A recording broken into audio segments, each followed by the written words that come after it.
Hey, folks, give me a second to make sure my mic is doing what it needs to do. Okay, can you guys hear me? Can you hear me? Can you hear me? Can you hear me? I'm trying to grab my little notes here. I don't know if my mic is picking me up or not. This live chat is delayed here. All right, can you guys hear me? I feel like I'm talking to myself. Let's make sure this is on the right.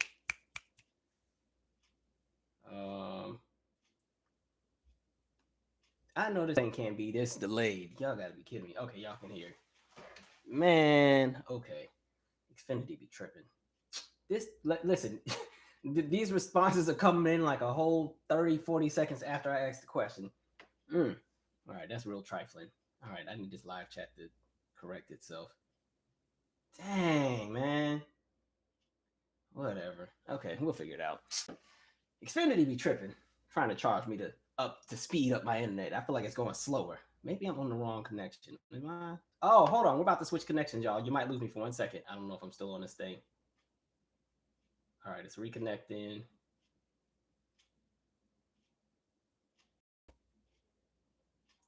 Okay, my connection should be a little bit better now. Okay, I think. Are we good? My live stream is still moving. I don't know if these are delayed. Let's see if this is not a delay. Everybody repeat after me.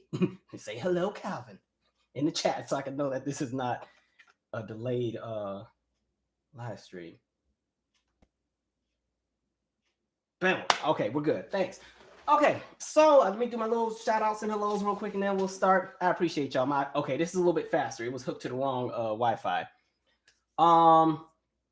Dang, now it's all flying in. Okay, here we go. This is my kind of mess here. All right.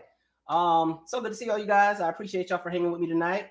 I can't really get a chance to say hi to everybody. What's up, Raywin? I'm gonna just kind of scroll a little bit. Albert Old School, Dominique Thomas, Aramis Sinclair, Shorty Rara. Is that Sinead Bekele? Bekele, y'all know I be messing up some names, so forgive me. Dina Newton, Tracy Scorpion. I'm just scrolling, just whatever name I see. Vintage 101. Shout out to Toronto. I have yet to go there, but I heard it's a fun place to visit. Stephanie Outlaw, Trisha Harris, Jalil. What's going on, man? Piano Kid, FF Now, Alan Lewis. Yo, Chanel, what up? We got to catch up. ATL Nena. Okay, I think I said that right. Oh, where's my glasses? Oh, see, I'm prepared this time. I got them right here. Let's see. Jennifer Sharp. What up? What up? What up? All right, I'm gonna start in like 1 more minute because we're already. Oh, I'm actually on time. I came on time tonight. Okay, good. I got about 1 more minute of a grace period. What's going on? Gina Will, Miss Bucci number 2. Was that Fine Ninja 9? I think that's what it's supposed to say. Steph, Rhonda C. If I forget you, please forgive me. Hopefully I can catch up with you later. Let's see. Beloved Beauty, TV, JoJo. I think I said Alan Lewis already. Camille White, Robin Sadie. Kosewa, thank you for the live. Oh, that's my new Instagram friend. She or Shy, okay. Hello from Arizona, WCAM. Hello from Minnesota. All right, come on, Prince. That's right, Megan Ford. There's a whole lot to talk about today. We're going to try to get through most of it. Y'all know I be having my little notes. These notes are all over the place, too. Like, I don't even have these organized, so this would be all over the place. Where do I want to start? I guess, let me start with the NFL really quick. So, I don't know if you guys have been paying attention, but there is currently a lawsuit that's taking place, and it's in response to the current settlements in regards to the concussions that a lot of retired NFL players have been suffering from, and kinds of as far as like the neurological damage, memory loss, somewhat CTE as well. Let me read a piece of the articles that I found, and then we'll have a quick discussion.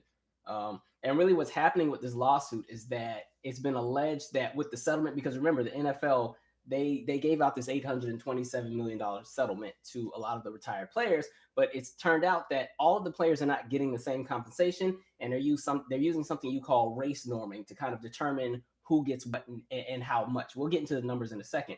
But in the article, I'm going to just read a few bits and pieces from it. Two black former players, defensive end Kevin Henry and running back Najee Davenport, have filed lawsuits against the NFL, accusing the league of explicitly and deliberately discriminating against black players, filing dementia-related claims. Scroll down a little bit. In a pair of wide-ranging interviews with ABC News, which will be featured on a special edition of Nightline on Wednesday. Too bad it's Thursday. I just missed that. Henry and Davenport blasted what they described as a two-pronged program that treats white players one way and black players another. I just want to be looked at the same way as a white guy, Henry told ABC News. We bust chops together, bro. We went out together and we played hard together. You know what I mean? It isn't a white or black thing. We lost together. We won together. Scrolling. The practice, widely known as race norming, is in use across several different medical fields as a supposed safeguard against misdiagnosis. But because these norms assume, pay attention to this part, that the average black player starts at a lower level of cognitive functioning than the average white player at the outset of their careers, the former players say black players need to show a larger set of cognitive declines than white players to qualify for compensation. What the NFL is doing right now to us is when they use a different scale for African Americans than any other race, Davenport says. This is literally the definition of systemic racism. Let me scroll to the next part. Scrolling. Senator Ron Wyden, a Democrat from Oregon, part of a group of lawmakers who sent a letter to the NFL Commissioner Roger Goodell in September seeking more information on the league's plan to address alleged racial bias in the system, said that practice would appear to undermine the NFL's stated commitment to addressing racial inequality. If ABC's reporting is true, the NFL apparently has pressured doctors to disqualify black former NFL players from benefits they've earned, Wyden told ABC News. Shortchanging former players based on their race is both racist and rank hypocrisy in light of the league's promises to push for racial justice. The NFL needs to stop trying to run out the clock and finally start treating black players fairly. Now, this is one of the reasons I told y'all I still don't be supporting the NFL like that. Y'all be laughing at me because I might be the last one still boycotting. But when we talk about what's happening, so one, I said this either a few lives ago, really like a bunch of lives ago, or either on one of my In the Newses, and I said in the beginning that the players, one, should have never settled because they settled for too little. Now, you had 20,556 NFL players sue the NFL, and they settled for a settlement of about $827 million. Now, if that were to be evenly split amongst all those players, that's only about $38,000, okay? $38,918, a little under $40,000, right? $40,000 for each player. That's it. Now, remember, $40,000, when you're talking medical bills, when you're talking about anything neurological, anything with brain damage, the bills rack up. $40,000 wouldn't even be enough to cover 1 year of expenses. I told you, like when my father was still living, his medical expenses was in the six figures every year. Fortunately, he had a really good insurance, setup because he was ex-military. They had TRICARE. But again, so $40,000, and that's supposed to somehow fix dementia. Some of them are getting Alzheimer's. Some of them, of course, CTE, whatever else is messed up. And if you've paid attention to a lot of the retired NFL players, especially those who were linemen, they seem to have it the worst because, those are the ones that go straight, boom, boom, head to head every time over and over and over. And so when you look at the way that they speak, when you look at the speech impediments that a lot of them develop as they get older, especially after they've retired, when you look at what it is that, they deal with, the amount of money you need to spend for rehab and treatments and surgeries, $40,000 is pocket change. And so again, that's why I'm like, all of this is a joke. And then when we get to the concept of race, now what they're trying to say is for black players, because they've set the bar so low already for black players, it shows that they have to have a higher discrepancy of things that have changed in order to say, okay, you qualify to get these benefits, and so the threshold is a bit different. And now the NFL is stating, well, you know what? It's not on us because it's third party, physicians and everything that are making the diagnosis. And then we're just going from there. But then to the NFL, it's kind of like, well, then maybe you need to regulate who you're receiving, any kind of documentation from. If you're just blaming it on any third party, you need to centralize who it is that can make that diagnosis and determine what somebody gets and what somebody doesn't. And so it's kind of all over the place. And again, that's why I'm like, NFL, y'all can keep it. When they started doing the whole Inspire Change campaign, and some of y'all were frying me up saying I was a hater and I just be on the sidelines complaining. And I'm like, again, they're playing games in y'all faces. Like, they know exactly what they're doing. And so Again, now you have all these retired players, and that was just the 20,000 that sued. There's a bunch of other people that either are no longer here, that their families in the states didn't sue, and there's other people who were not a part of that lawsuit. But again, and even with the lawsuit, they've only paid out about 3,100 of those people who were plaintiffs in that case. You still got over 16, 17,000 players who have gotten nothing. You know what I mean? And so even then, they're rationing who's getting what. And so that's why it's kind of like, you know what? Awesome foolery. What else did I write on there with that? I guess that was the main piece for that. But again, it shows like these corporations, it doesn't matter how many, we love black people commercials they make, or, how many rappers they get to sign on to be a part of a commission, and you sell the t-shirt. Because we went and dissected the whole Inspire Change movement and the revenue that it would bring and who was actually paying for it, when in reality, the people are paying for the social justice change initiative. Long story short, we'll get to the NFL on another day, but it's just, I don't know. It's foolery. So that's one of the reasons why it's kind of like with the NFL, I'm just like, I just learned to let it go. And it sucks because I'm a big Seahawks fan. I'm from Seattle. I have been, a hardcore Seahawks fan since the Mike Holmgren years, back when Ricky Watters was still playing. But, to each his own. But there's that. Let me read a few comments and then we will keep going. And again, you do what you want to do with the NFL. It's your world. We all just living in it. Let's see. FF80 now said, this is why we canceled the NFL. I'm with you, Calvin. Stopped watching years ago. And really, what really was the trigger for me with the NFL, because this is just an icing on the cake. This wasn't even the initial beef I had, but just seeing the response with everything surrounding Kaepernick. And there's another conversation about Kaepernick, but the response as far as just their overall approach to the conversations around police brutality, and the fact that you really saw how these teams and this franchise and the corporations, they literally own these players. And these players, it kills me that they don't realize that collectively they carry more power than the execs and all, but everybody's too scary. And so even with the whole taking the knee situation, half of the players weren't even on the same page with that because too many of them were afraid to lose everything. It's like, man. And again, we've had the conversation about patriotism in the United States and really how that's just a shield for white nationalism and racism, because I never, and I'm saying after this Capitol situation and these police that have been shot and killed, I never want to hear another conversation about patriotism in this country again, because we've seen how the goalposts move depending on who was the face of whatever. So, like I've been saying, folks be playing in our faces. That might be my new phrase instead of foolery, because I noticed I said foolery like 100 times in my last in the news. All right, let me keep saying $38,000. That ain't even 1 year at undergrad in a lot of colleges at this point. $38,000. Thank you, Alicia's guide. Let's see. Trying to read these comments here. Calvin going to have me saying they're playing games in your face. Listen, there we go. I haven't watched football in years. Saying that. NFL and the racist Trump supporting owners. It's just, like somebody said, black athletes are nothing more than a commodity of rich people staying rich. It's just, they just need to recognize the power that they have. I'm just saying, if I was an NFL player, which is clearly never going to happen, I'm not built for it, but there is no way I'm going to subject my body, because I think the NFL, the NBA is a little bit different. It's not is hardcore on the body, but it does mess the knees up. Everybody's knees be all jacked up by the time they get up out of there. That and the ACLs be getting torn every week. But NFL wrestling is pretty fake, but still, we'll throw wrestling in there. UFC, boxing, like those are the four where you really just subject your body to just trauma and you get paid for it. You get slapped around, pushed around, running full speed into somebody that's 300 pounds every single day, and then even with the stadiums and the arenas and so on and so forth, some are outdoor, some are indoor. Sometimes you're playing in a blizzard. And so just imagine running in 20-degree weather and crashing and cracking into each other. And you do that, if you're fortunate enough to have a long career, you do that for about 10 to 12 years, and fast forward when it's all said and done, you are so broke up. So I'm just saying, if I'm going to be breaking myself up, for the appeasement of many people, just know I'm going to be calling the shots too. You're not going to punk me and tell me that, if I don't want to stand for the national anthem, that there's going to be some kind of repercussions. You're going to say, oh, well, you're not going to play. Okay, I won't play. And guess what? I got 30 other people on the team that ain't playing either. Like, if you're not going to work as a collective, then you're always going to be stuck in a system that sucks, because that idea of individualism, when you're collectively being oppressed, it doesn't work. But, it is what it is. Taxpayers paying for these stadiums too. See what I mean? What's up, Tony Johnson? Okay, I want to move on. This is a little bit lighter. I got my water in my tea today.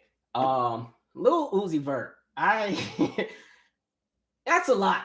I don't even know where to start with this one, but Lil Uzi Vert, we've talked about him a few times because I think the last time we talked about him, he was saying how he was quitting the music business. It was just toxic, and so we had that whole conversation. And so, you know, to my pleasant surprise, as I was scrolling through social media yesterday, he has went and got this $24 million diamond that he has encrusted in or embedded in his forehead. Like literally, I don't know if he went and did surgery and they drilled into the skull and put some kind of little hatch on it and you pop it in and pop it out. I don't know.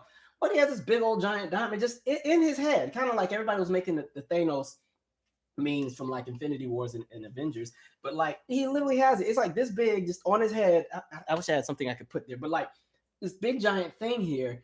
And I don't know if something went wrong because then I saw he had another post and like it was bleeding and the blood was running down his face. Okay, all I'll say is you only get one face, so once your face is messed up, that's it. Even if you take the diamond out, there's gonna be a huge scar that you can't get rid of. And I'm just wondering, like, does he wear like a helmet if he walks to 7-Eleven? Because depending on what neighborhood you're in, somebody's still gonna try to rob you and pin you down and pop that thing right out of your skull. So, like, do you wear a helmet when you go to 7-Eleven, or how does that work? Or like, I'm sure you'd have to put something protective on if you went swimming because it's not like unless the skin grows around and over the diamond, that water or whatever would still get under the. I don't know. That's a lot. I just see infection coming. I feel like you're gonna see his whole forehead just start to turn black from like rotting. But these celebrities, I can't do it. Absolutely not. And then even like somebody said on Twitter too, like if you take off a shirt too fast or a sweater, you might pop. Have you ever had like the fabric hook on or something? Like I think a few weeks ago, like I had this like zip up sweater. And I had my hair was actually out. It wasn't like tied back or nothing. And I was, pulling it over and I did it too fast. And the zipper like got caught in like a good clunk of hair. And I'm sitting here looking stupid, walking with my head and everything. And I could not get the piece of hair out of the zipper. I'm like, this is crazy. So just imagine doing that with like a diamond that's stuck in your forehead. I don't know. These celebrities, they be on some other stuff all the time. Like I make it make sense. I can't do it. And it's almost like that woman with the Gorilla Glue. I said, everybody just tripping. That's why I put that in the title. Everybody just tripping this week. I don't know what's going on, but the woman who had, I don't even know how to describe it in terms of hair, but like I guess when women sometimes they have like the really, really slick ponytail and it's like slick down, like I can't, y'all know what I'm talking about, but I guess she ran out of the gel or the grease or the conditioner, whatever they normally use to make it all. I'm talking about when they make it like super slick and it sits flat and they do like the little baby hairs and all that stuff. She ends up using Gorilla Glue because she ran out. Now, I don't know if this video is fake or not, but that's what's been trending all day. But she literally uses Gorilla Glue. This is like the glue that they use at like construction sites. It was some kind of spray she used. And so she went on YouTube and had, or TikTok and had this whole video about, okay, guys, I just want to let y'all know you don't want to do this at home. I was like, who in their right mind thought of that? And so there's like an update video of like a month later and like the hair is exactly in the same spot. Like it's not growing there. It's like hard. It's like, I want to hope that video is fake because I was wondering like, well, won't you like your hair follicles when they grow and stuff? Won't that eventually push everything up? But I guess if everything is sealed off and the scalp can't breathe and the oils can't escape, I don't know. But what I did say was at least she didn't mess up when she did the hairstyle. The style looks nice. At least she did that part right because it would have sucked if she messed it up and then it was stuck like that. So it still looks nice, but you need to go see a doctor real quick. And I don't know if I don't know if they can do anything about that. Like who? Okay. It's a lot going on. I don't understand this. We said that 2021 was supposed to be the year of progress and 2020 was traumatizing. This is just the year of what the heck. Everything that's happened so far, just what the heck? What are y'all doing? Just what is in the water, people? God, that's like a sitcom episode. I don't even know what to compare that to, but okay. Gorilla Glue. All right. Okay. Like that's something one of the kids I work with would do. I would expect that out of them. You grown and doing all that, but okay. Happy Black History Month, y'all. Anyway. And then somebody, I didn't read the comments. Hold on. I'm trying to, like I said, read the comments after each story because, I get into my soapbox and start ranting and I won't come out of my pocket for 20 minutes. Somebody said just dumb. Just dumb for both of them. Like, I don't know what that's about. Um, somebody said, when I first got my nose pierced, a sweater got caught on it, and that mess hurt. Somebody told me I would look good with a nose ring, like if I had a thing right here. I might think about it. I've always been scared to do anything to my face. Like I've never had any like piercings, and I don't have any tattoos or anything. But I could kind of see a nose ring. I feel like you have to. I feel like you have to have a certain look of distinction. I don't think I have that, but I think since I look really youthful, sometimes I might be able to pull that off. But I'm too scared to do something like that because it'd be just my luck. They mess up or something, and I gotta go get corrective surgery or something. Be on here looking crazy. So we'll see. Let's see. Somebody said, well, not knowing what to do with your riches goes wrong. And I don't even think these people are really that rich like that. Because I was like, no disrespect, I don't think he has $24 million to throw around. So I don't know how that was set up, but yeah, we'll see about that. Something doesn't align with that, but it is what it is. Sandra Hudson. Oh, okay. That's Sandra from the UK. What's up? She said, more money than damn sense. Sounds about right. I don't know if once you get into that certain threshold of wealth, you just get to do anything, but that wouldn't be the first thing I would do if I had that kind of money. I'm good. Sorry. I said this on the station head. Like I don't ever see myself doing any plastic surgery or nothing. But if I was ever super, super rich and they had a surgery to make me like 6'5", I might go and do that. But everything would need to be proportioned. Because remember on the Maury show back in the day, it would have the people that suffered from dwarfism and they went through that procedure where you kept breaking their leg and then you separate the bone by like 0.5 millimeter and then the marrow would fill in and harden and they keep doing it over and over until the people got taller. And so the people would go from being like 4'1" to maybe 5'2", but on the show it was never proportioned because they didn't do the arms, and so they'd be extra tall but they still had the short arms. I'm like, why were y'all setting people up like that and then putting them on TV? Okay, Maury show, yeah, that would be the only thing I would consider doing, but I'm a scaredy cat. I just feel like there's certain things that I'm good. Yeah, so I just feel like the face is off limits. Like you're not gonna catch me putting a whole thing here. I'm a scaredy cat with stuff like that. Jeez, I hope that lady's video is fake with the hair. Queen and Chapman said 2020 is a decade of mess. Real talk, every decade is a mess, but man, goodness. Okay, Angel Johnson said Ashanti is finer than Alicia Keys. I don't know where we got that from as far as the conversation, but no, they're both pretty. I think I'm more attracted to Ashanti as well, but Alicia looked real good in the My Boo video and the You Don't Know My Name video. That's when I used to be so pressed about Alicia because she did the call and can I talk to Michael? And I was like, yes, Alicia, what is it? I'm busy. Let's see. We need to get to the rest of these stories. I'm trying to read these comments. Let's see. Somebody said you could test it out with a stick or nose ring stone that sticks out of the nose. I'm probably not gonna do it, y'all. I'm too much of a scaredy cat. And I'd be afraid I'd be like a keloid or something. I'm good on that. All right. Anyway, let's move on. Morgan Wallen. Is it Wallen or Waller? I think it's Wallen, right? The country guy. No, let me Google this to make sure I'm saying the name right. Morgan Wallen. Okay. Morgan Wallen. So apparently he is this very popular country singer, and he's been caught on video saying N-word and doing some very racist stuff. What people tend to do. And it's interesting because I feel like he knew he was on camera, but never mind that. I honestly don't care because that's pretty much, in my opinion, that's what's expected from a lot of people anyway. Let me tell you what my beef is. My beef is the NAACP deciding, let's have a meeting with him and let's have a meeting so we can have a conversation about how these words are hurtful and how the origins behind that. And I'm just like, NAACP, no disrespect, but I'm starting to question, what is your purpose? I remember the initial origins, but what pisses me off with that is approaching that from the realm of let's have the conversation because we want him to have an understanding of the origins behind that word. He knows the origin behind the word. That's why he used it. That's why racist people use that word against Black folks anyway. They recognize that depending on how the other person sees themselves, there may be power behind that word. And so, like we've said before, a lot of times when you have any kind of crazy argument or something political going on, or you're going against a group of people who really just don't have it all together upstairs, the one thing they will always hold on to is the identity of whiteness. And one of the power weapons that they have in whiteness is something like using the N-word. It's always the go-to. It's one of the things that always just comes up really quick. And so there's no point in meeting with him because he knows. And so I need us to stop coddling these people and pretending that they don't know anything. Just because they're Generation Z or millennials, don't think that these people don't understand how race works to some extent. They recognize that the N-word or whatever, it has the connotations behind it. And the fact that it was used in the context that it was used in, please. So NAACP, what are y'all doing? Why are y'all meeting with that MFer? Like, what? You gotta be kidding me. That's the stupidest.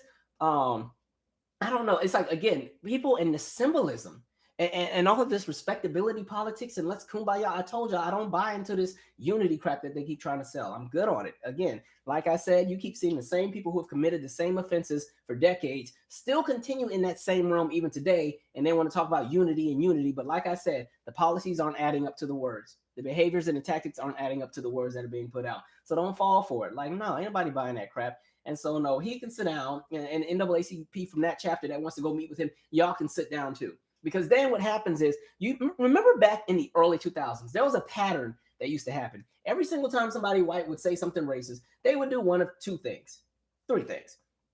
Go on Al Sharpton's radio show and apologize. And I have many black friends. And, I had a few over for dinner yesterday. And, one of my favorite meals is chicken and dumplings. And, my favorite artist was Al Green. And, we had a black neighbor that lived down the street and she was the nicest thing. They do that and they apologize. And then all is well and they get all their sponsorships back. Or they go and they do the same thing and they go meet with they used to go meet with Jesse Jackson. Remember that? Or they go and they meet with NAACP and they donate and write a check to an HBCU for $5,000 or something. And they do this speech and, I'm just learning. I'm here and I've learned so much about structural racism. I'm like, in a 10-minute conversation.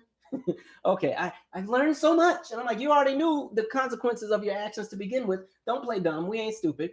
And then again, they all get celebrated. So I don't buy into that. So listen, when people show you who they are, it is what it is. You take it as is and you keep it moving. Like I said, when it comes to how I see the United States, I don't see us as a country that will ever be in this place of just cohesion and peace, even 100, 200 years from now, as the races continue to kind of merge and people start to mix and everything. We're still going to have that same white power structure. You're just not going to see it change. The best thing that you can hope for is that people can at least somewhat coexist and tolerate each other. You stay in your lane, I'm gonna stay in mine, and you just stay out of my way. Like that's the best you can hope for. But the idea of everybody coming together and kumbaya and hands across America and we are the world and that's what friends are for, it's not happening because there's a conversation of power, there's a conversation of resources. And as long as those things are challenged and somebody feels like they're losing something, you're never gonna get everybody on the same page, especially for people who feel that they're losing everything. Think of how many times you've heard the phrase, we're losing the country. There's only one group of people that are saying that. It ain't, and you know who they are. It's white folks. Those are the only group that we're losing the country. We're losing the country. They've been saying that ever since Obama got in there.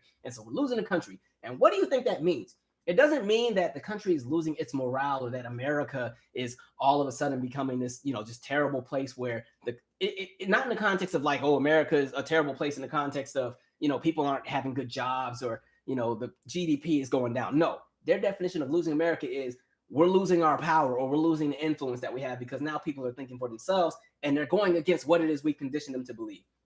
They're going against what we told them to do. They're voting, you know what I mean? And on a local level, they're voting for local politicians. They're trying to run for office. They're trying to get on city councils and on the school boards. They're challenging the status quo. They're releasing all of this symbolic material into media and in television. There's all this black stuff on TV now. And there's all these commercials and celebrating black this, and the black people are going natural with their hair. We don't know what's going on. We're losing the country. You know what I mean? They're trying to move into our neighborhood and so on and so forth. That's what that means. And so, people are getting out of their lane, and that's what they mean by losing the country. So again, when people start talking all this kumbaya, we are the world, I mean, there's a few people that wish for that, and that's cool. But structurally and collectively as a country, it's not happening. And once you make your peace with that, you can actually get things done. Because even right now with Congress and them trying to reach across the aisle and do, all these different things. And I'm just like, y'all keep falling for the same foolery every single time. But okay.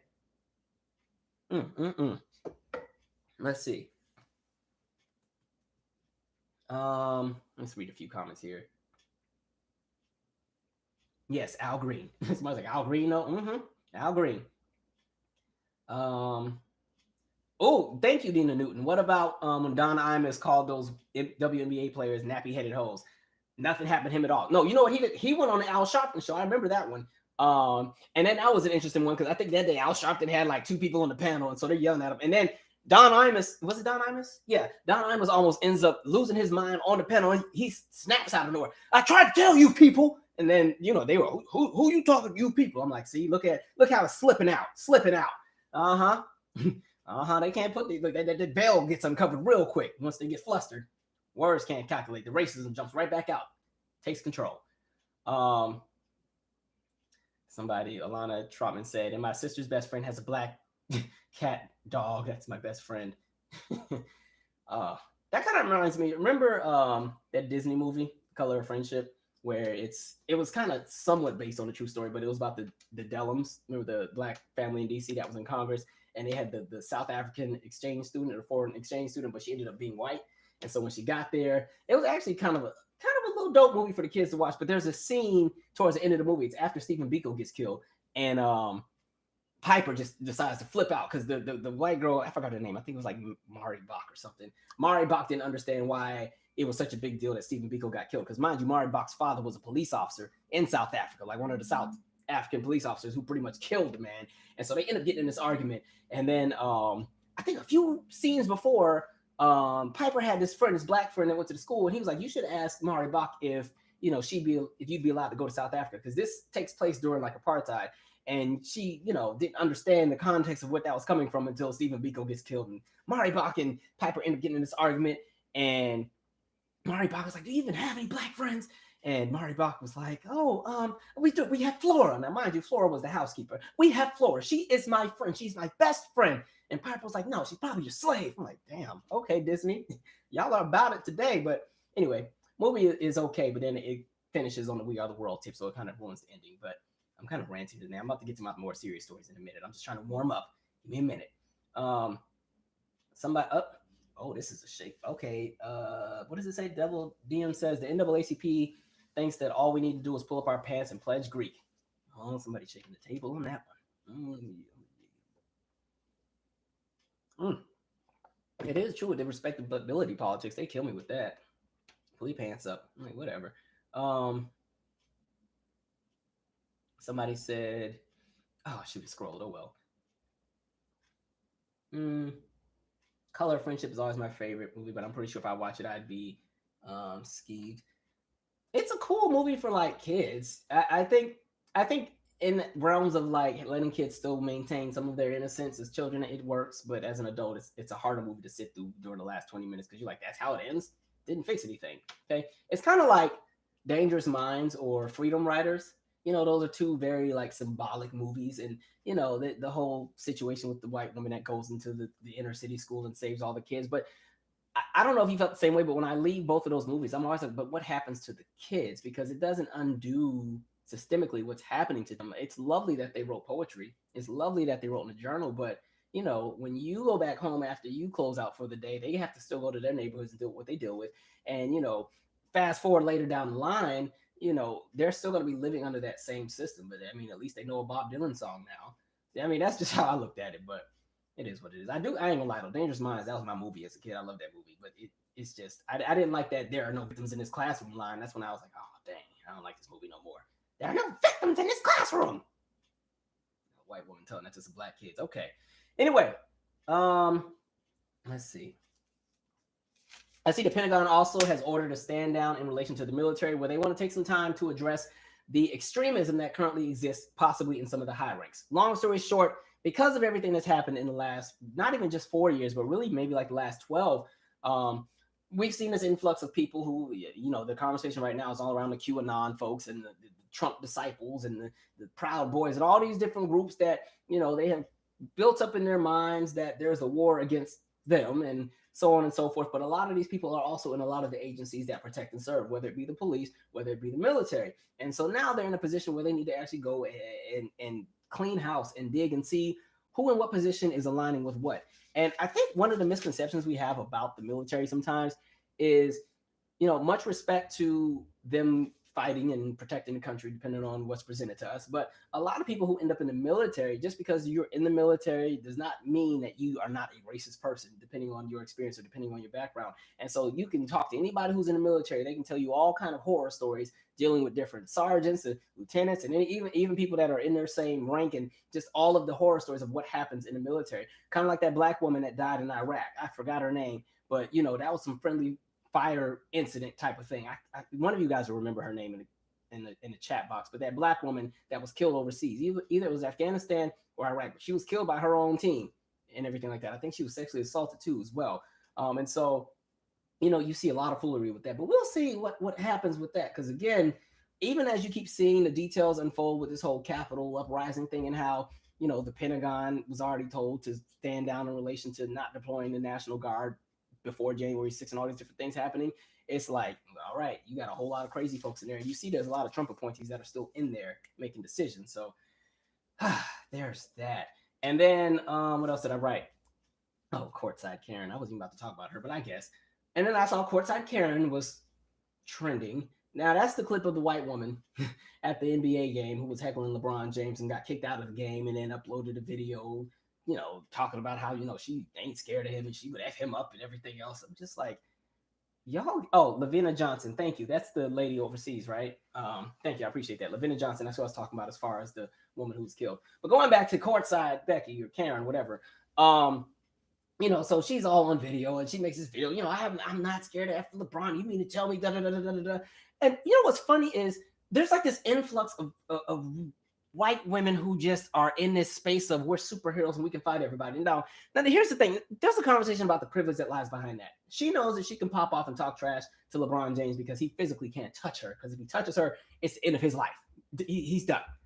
Finished. You know what I mean? And so literally, it's so funny to see so many of these people pretend to be so tough. And I'm like, y'all don't even have this energy in the elevator. You don't have this energy when black people move into your neighborhood. You don't have this energy at the grocery store. But as soon as you're in a protected environment, in a protected space, you want to talk all this trash and act all super big and bad. And she's like all of 115 pounds talking about, up against LeBron James. Now, listen, I know I talk my trash, but there are some fights I wouldn't get into. LeBron James would be one of them. He punks me, I'm going to just be punked out that day to be on my way. That's all it is to it. And so it's just interesting. And it's like, please. And then I think I saw a clip of her apologizing now because, there are conversations of pretty much banning her from that facility. So now when she recognizes that, okay, there are some consequences to your actions. Now here comes that apology video. It's just like, I don't buy it. Like her, the Marjorie Green lady, the Lauren Boebert, like y'all are not as tough as y'all try to paint yourselves out to be. Ain't nobody scared of y'all. Like, get out of here. Since when has anybody ever been scared of white women? Aside from when they use the police. Get out of here. I'm sorry. Like, sit down. Jeez, it's something about when they have that racist bone in them. It just makes them feel so empowered. And so they feel like they can walk up to Mike Tyson and talk trash. You know what I mean? Like, sit down. Walk up on LeBron James. First of all, LeBron James, for him to still be in the shape that he's in at this age and for as long as he's been in the NBA, he's probably not somebody you want to try. That's all I'm saying. Who you finna try? Bet it ain't LeBron. Let's see. Bunch of idiots. Yeah, I told him he was talking trash to my husband. I said, you don't effing talk to my husband like that. Like, if you don't sit down, where's that boy with the bees on his arm that I had in the last video? Somebody bring him out and go have him sit next to her and watch her not get up if he tells her to sit down. Anyway, Serenity Joy. I'm so glad you brought that up because I wrote it in my notes. Speaking of politics, Georgia is trying to go hard on voter suppression again. I'm going to get to it. I have it in my notes towards the end. Yes, we got some good stuff to get into. Somebody said, what happened to Soho Karen? I can't remember which one that was. Is that the one who was going to call the police on the little boy because she claimed that the little 9-year-old had touched her? I think that's that one. I don't know. Can we get a new name? Because my mama's name is Karen. Can y'all give them a different name? Like, yeah, can we use Mallory or Allison? Y'all apparently don't like to use Becky anymore. Apparently, from what I was told, it was like Karen is the auntie, Becky is the daughter, or the niece. But man, we have to stop using Karen. That's my mama's name. We got to do something else. And I'm not changing my mama's name because my mama's my mama. Let's see. Mallory. Exactly, Dina Newton. They see one black person on the street and be ready to call 911. Like, how many times do you keep seeing these clips of people calling the police on like black kids that are playing at the basketball court? I just saw another clip where it was these black kids playing at the basketball court. One of them, they didn't live in the neighborhood, but one of them was staying with their aunt who lived in the neighborhood. And so he invited his friends to play on the court. Of course, she goes out there and they, calling the police to kick them out. The only thing I didn't like about that video is that the kids, these are like teenagers and young adults, they kept explaining, well, we're college students. We're college students. And I wanted to say, as black people, you don't have to explain yourself to anybody if you're being unjustly treated. You don't have to try to put yourself in a position to be ranked higher and be treated as one of the good Negroes. F all that. You don't have to explain anything to anybody. So, if something happens in regards to somebody trying to impose upon your rights, you don't have to break your neck to say I'm in college or I have a job or I'm a good person. F all that. Because one, they need to mind their business and leave you alone. And at the end of the day, if you didn't have any of that, would that mean it was justifiable for you to be treated the way that they're treating you? Absolutely not. So again, I think we also got to get out of the habit of trying to elevate ourselves to say, okay, well, you can't treat me this way because I'm a little different. It's almost like buying into the whole talented 10th bit, kind of, you know what I mean? Or having some of that Booker T. Washington energy. We're not doing that over here. Absolutely not. All right. Okay, now I'm ready to start going off a little bit. Okay, now in the privilege files that I've written down here, where do we want to start? Let's start with Kyle Rittenhouse. What I find funny is you have this white kid, and this is the kid who, you know, like YouTube yanked my video down talking about him the last time. That's why I didn't put him in the title. So if YouTube is that pressed, they have to sit 40 minutes and 28 seconds in to hear me talk about Kyle before they yank it down. But Kyle Rittenhouse, this is the kid that went to Kenosha and shot the people at the protest in front of the police. He drove from Illinois with his either was AR-15 or AK-47 that he got with his mom's stimulus check. All right. Drives across state lines, goes to this protest that was against the police brutality, you know, methods that they had over there, pulls out the weapon, shoots and kills 2 protesters in front of the police. The police literally go and almost arrest somebody who doesn't even have a weapon, and everybody's saying, no, this is the kid that, you know, he's the one who did it. He's the one who did it. You know, they finally arrest him. He gets a nice police escort to wherever, so on and so forth. And fast forward, he gets charged. The media puts out all these stories about he's crying in the cell because he doesn't like the image that's being put out about him because people are saying he's violent. And his justification for killing all these people was he wanted to help the police. You know, he wanted to protect the businesses that were out there. And this is why I say it's important to pay attention to misinformation and disinformation that comes out, because the week before, or actually not the week before, but 2 days before he went and shot those people, you had the former president go out there to Kenosha, go to the one business that was burned down and talk to the owner that didn't own the building once it burned down. Like, he was the original owner. He had no longer been in business with that. They had a totally different owner for 8 years, but they went and dug up the guy that used to own the building and had him out there talking like he lost everything. And so now you got Kyle over there watching on the news thinking, oh, it's just crazy over there. And now Kyle wants to be a hero. And so anyway, Kyle goes over there, shoots all these people and everything. $2 million bail, right? And so you think, oh, well, he's not getting out after that, especially if his mom is still getting stimulus checks, $2 million. But because of America and white evangelicals who donated, they were able to donate and put enough money up for his bail. Kyle Rittenhouse gets out. So somebody who shoots and kills 2 people gets, you know, he gets to go out on bail and on bond. And then he keeps violating the terms of his bond. So there were pictures of him at a bar, drinking underage, just living it up. I was like, why is he not on house arrest, at least, if anything? You know? And so you had that situation happen. But now he apparently has relocated because he was getting too many death threats. And when he relocated, he did not update the police department and everything about the new address, which means he violates the bond. And so now there's an arrest warrant, or they want to put an arrest warrant out for him. And now it would be a $200,000 bond this time. And I'm like, wait a minute. So he already killed 2 people, or 1 person, or whatever. He shot some folks, I know that, and killed at least 1 person.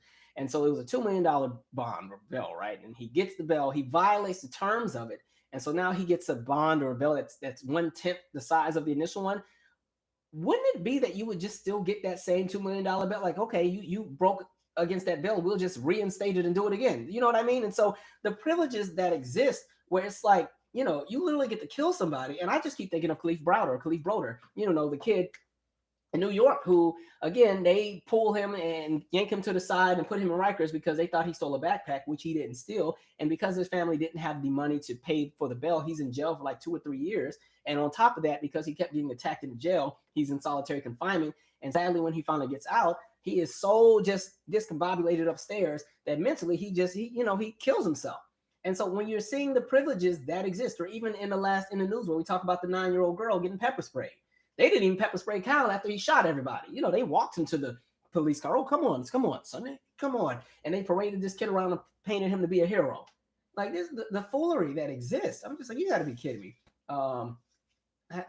Violating. And when you see how tough they are on other folks when they violate bond or bail or parole, like, they have no problem locking you back up when you mess up, especially if you're black. You already know how that system works. They can't wait to find a reason to lock you back up. And speaking of that, we know one of the things we don't ever talk about enough in history.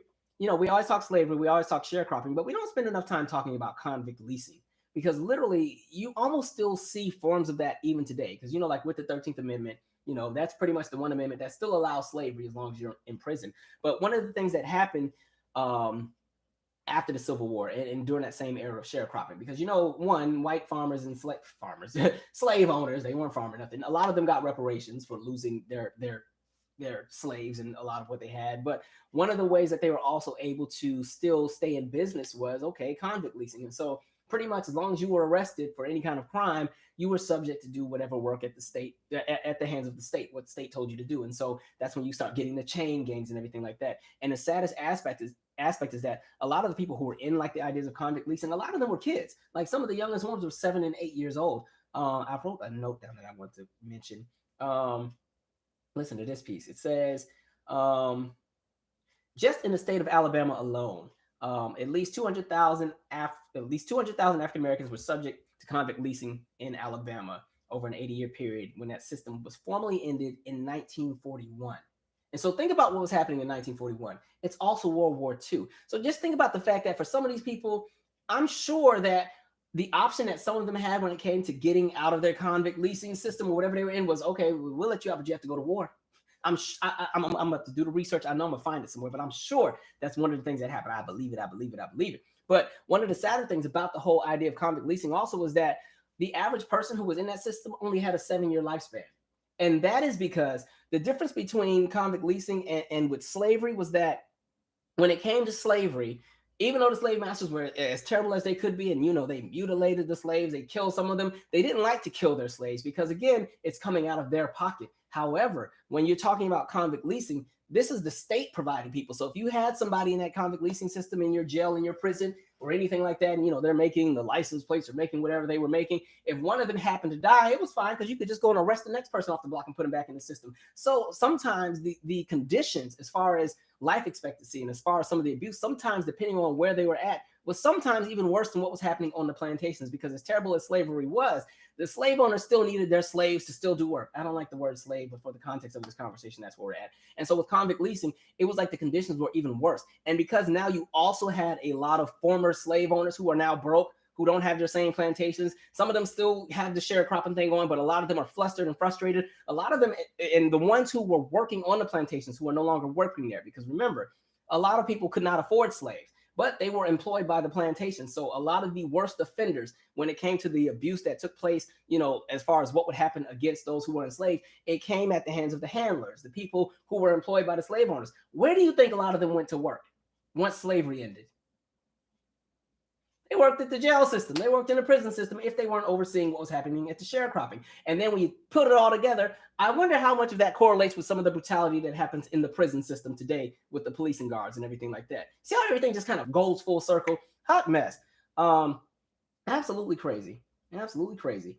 I'm going to see if I can find this article I was looking for, but there's another, it's like this lawsuit that's taking place in regards to just getting some of the records in regards to what was happening with convict leasing, because there's a lot of records that are kind of just hidden that we don't know about. And so there's a lot of, because they're even starting to find graveyards, and these are not graveyards of the enslaved, but graveyards of the imprisoned who would have been killed after slavery, but died in the chain gangs, died, with the convict leasing. And that kind of ties into when we talked about black codes and some of the things that happened where they were finding any and every reason to have black people locked up, and in that same lawsuit, there's definitely some writing, and it was some kind of article that was out where it was talking about specifically, black people, these are the ones we want. Like the wording was pretty much saying, okay, black or Negro males, Negro brutes, and wenches, and all the phrases they use for us, these are the ones that these laws specifically apply to. So it was almost like there were laws literally in place to make sure that, you would go and snatch up black folks. So, there were laws all over, depending on where you work, or where you live. So even if you weren't working, you could be arrested for not working. Idle time was illegal depending on where you lived. And so they could come and take you up and snatch you up for that. If you had too many kids, they could arrest you for that and everything, and so on and so forth. And of course, if you were getting smart, you can look somebody in the eye and said a little too much, showed a little bit too much intelligence, you could be arrested for that as well. And so it's a hot mess. Like this country, when you look at the layers of just the foolery and just the trash that has taken place for decades and centuries, you wonder why people be frustrated and flustered. And that's why it's just like, what? People be trying to gaslight me on this channel sometimes and try to act like I'm crazy. I'm not crazy. Like I'm just looking at the history, and it's all right here in our faces. You know what I mean? Let me read a few comments here. But yeah, going back to Kyle Rittenhouse, so again, just look at the differences. Black folks were getting locked up for not having jobs, as if, in the 1800s and early 1900s, America was just the most welcoming place for black people to work. And now you have this kid in 2020 go and shoot 2 people on a live stream in front of the world to see, in front of the police, out in public, unapologetic, and he gets to go to the bar once he gets bail because, you know, white evangelicals were so moved because he was this young Christian boy who was, you know, trying to save and protect the businesses of Kenosha, and, you know, he gets to go to the bar and everything else like that, just for him to violate the terms of the bond. And I can't. Goodness. Hot mess.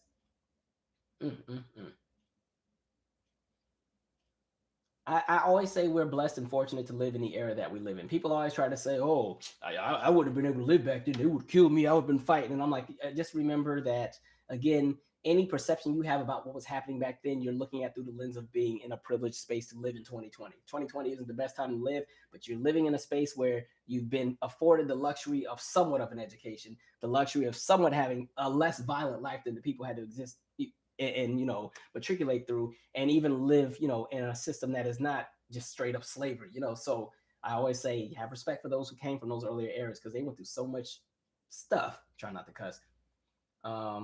Goodness. Dezoa said, I have never upfront been through violent racism, but why does this feel so traumatic? I think the issue that's happening, everything feels so traumatic because every day is an extremity in this country, in my opinion, especially for Black folks. Like, just think with everything we've seen, especially in the last few years, it's just like every day is a new extremity of something just absolutely crazy. And as I go into some of these stories, you're gonna see what I'm talking about. It's just like there's so much happening, and we never know a break. We never know peace. We never get the luxury to just have a day where there's nothing crazy going on.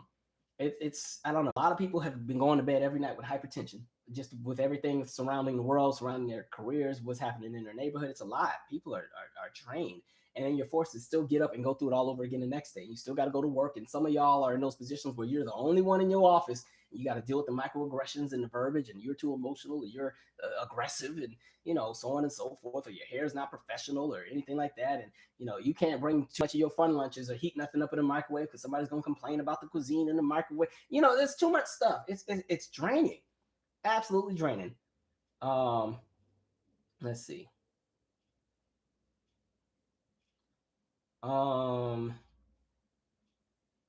It's still in place in 2015 in the Deep South. I mean, even outside of the Deep South, when you start going to the West Coast and stuff, don't be fooled. It's not all just skateboarding and palm trees. They got a bunch of mess over there too. Sounds like the movie Life. It really does. I mean, and even Life. Oh, did you guys see that? Anthony Anderson was talking about it. Like in the movie Life, Cicely Tyson was actually in the movie. Her scenes were taken out though because the movie went in a different direction. But there were some scenes with Cicely Tyson in the original cut of Life, and I guess it was a little bit heavier. And I guess maybe they took it out and, you know, tried to lighten the movie a little bit. I don't know if that was a decision by the directors or if that was a Hollywood exec up top decision. Like, all right, y'all shaking the table too much for 1999, too much. So yeah.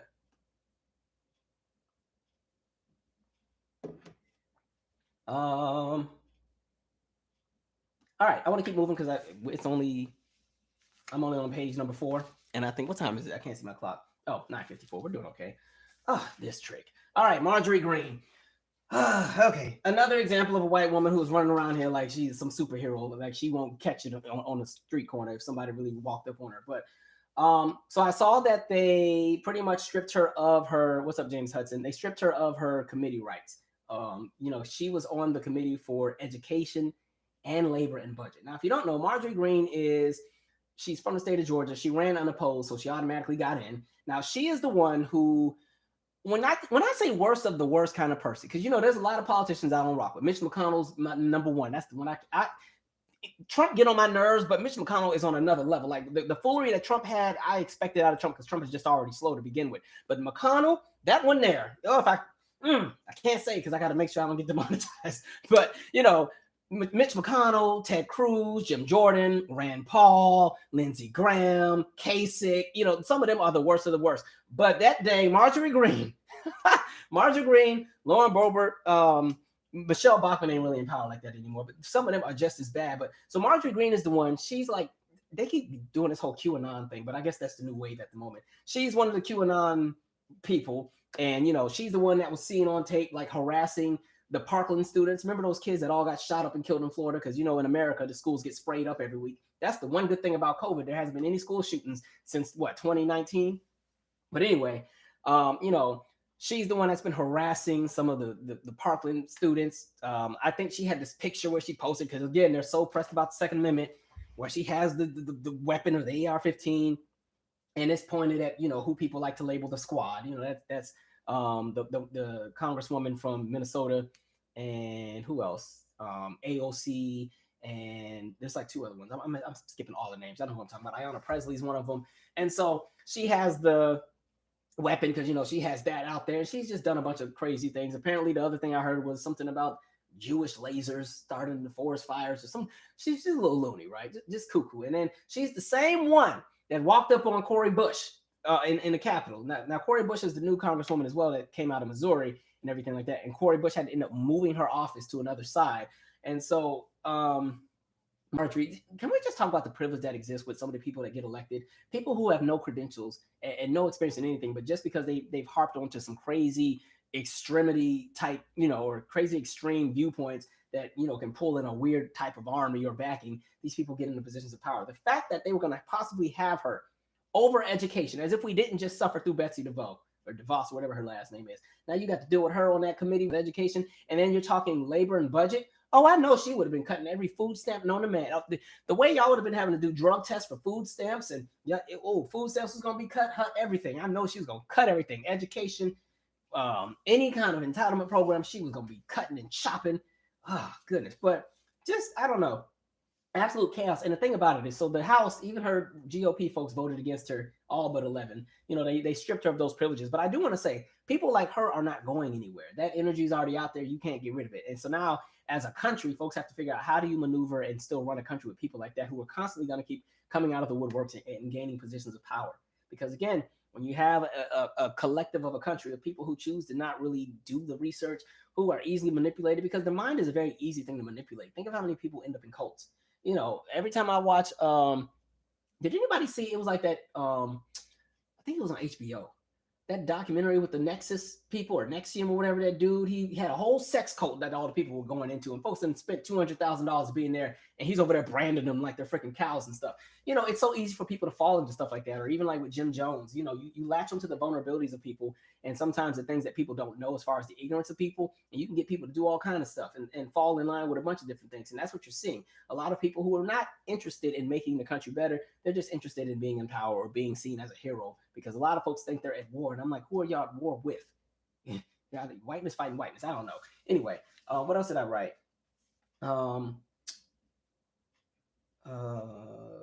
Whiteness, more whiteness. Yeah, and the thing that I was thinking, when it came to the bit with education, just again, like, what if they didn't take her off? Like, what if she would have been over the education committee? Like, with everything that's already wrong in education, it's just like that's scary. It's scary that she was that close to making a decision that would affect all of your children with no credentials, with nothing. Just, she ran unopposed and got in. Like, you got to be kidding me. And again, we just came out of this era where the previous administration, they were already setting it up to be where if you had any kind of federally funded institution that did not support the idea of American exceptionalism, they could easily lose funding. Okay. That's a conversation for things like some HBCUs, a bunch of different educational systems, everything like that. Anything that goes against the status quo, that could even possibly be something like the National Museum of African American History and Culture right here in DC. Like, because again, you're talking about the funding and stuff that comes in, the history that's in there, the history that's taught at a place like Howard, the history that's taught at a lot of these places, it's not sugarcoated. It is what it is. It's the reality of what it is. But a lot of that goes against the idea of American exceptionalism. And so had somebody like her still been in power, she might have been somebody to help work to enforce something like that. And you may have possibly seen a lot of things become defunded. Just because, if you're not going to teach the 1776 project, which was the response to the 1619 project, and if you've seen the 1776 project, it's some BS. Really what it is, it's so funny because the 1619 project, that's, years of research talking about, how slavery has pretty much built the United States and how it still affects us today, and the origins behind it, and the history and the laws and so on, and how the cities were built. It goes on detail. Like, scholars have done research for years to put this all together. And even then, there's still stuff missing out of that. And so then you have the 1776 project, which was supposed to refute the 1619 project. And what's funny is there's nothing tangible in the 1776 project. The purpose of it was to somehow polish the images of our founding fathers. I'm like, man, F them, ain't nobody care about them. And so literally, when you look at what is in the text, I had to stop reading it because it gave me a headache. There's nothing in there. It's all, it's pretty much like reading an like if you were watching Fox News and just took a transcript and put it on paper, it's the same thing, same kind of energy. No research, no backing. There hasn't been years of prep. It's literally people just trying to find something to dispel. And pretty much they try to paint it as if, slavery wasn't too bad. It was just something we needed for America to get to where it is. And, we've all moved on. It's some BS. Don't even waste your energy. Well, actually, you should read it just to kind of see what kind of system you live up against. It's some foolery. But I don't know. That lady is cuckoo. That Marjorie Green get on my nerves because she swears she is so tough. And I'm just like, ain't nobody scared of you. Man, I need some of these people in Congress to just buck up sometimes. Because I'm not going to lie. If I was Cori Bush, I know Cori Bush can't go fight the girl because then she'll lose her position. But the way I would have made a phone call,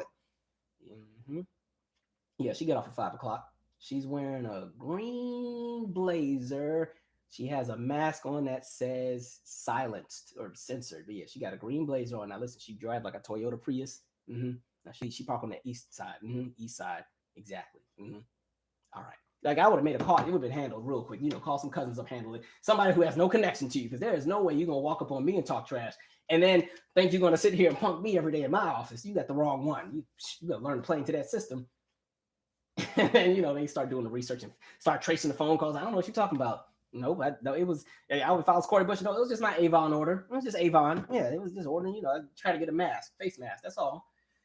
Oh, America, get it together. All right, let's see some comments. But yeah, somebody said folder right up. I'm telling you, they just need to make an example out of like 3 or 4 people. That's all I'm saying. Just make an example out of 3 or 4 people, let people see so you know who not to play with. Like, man.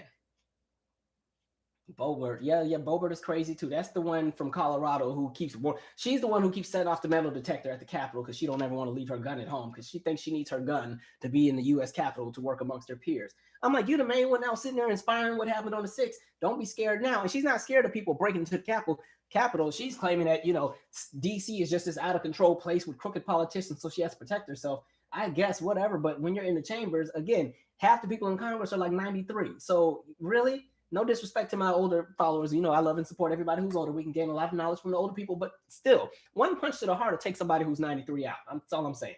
No disrespect. Rashida Tlaib, that's her name. And Ileana Omar. Yeah, okay. Those are, thank you, Cesar Julius. Let's see. And even the energy that's going towards them, and you can tell there's some they say racial undertones. You can tell there's some racism behind it because them saying 4 get targeted for everything. It's the most interesting thing. They hate that woman. Oh, they hate the 4 of them. Somebody said Daniel Cameron is awful too. Oh, yep, Eugene. Daniel Cameron already knows that clown. I can't wait to see what happens with the whole case because I know the jury wanted him. What was it, like expelled from something? The grand jury wanted him expelled from that entire process. It's a joke. Caesar said that docuseries was boring. That's the one I was talking about the next. I didn't get to the end. I only watched like the first 3 episodes because it started getting real dry. But then I was watching American Greed. Like that's my show. That's the one on CSNBC. Like I'll watch some American Greed all day. And they still ended up doing the same story. So that was probably easier to watch because they condensed it to 50 minutes and got to the point.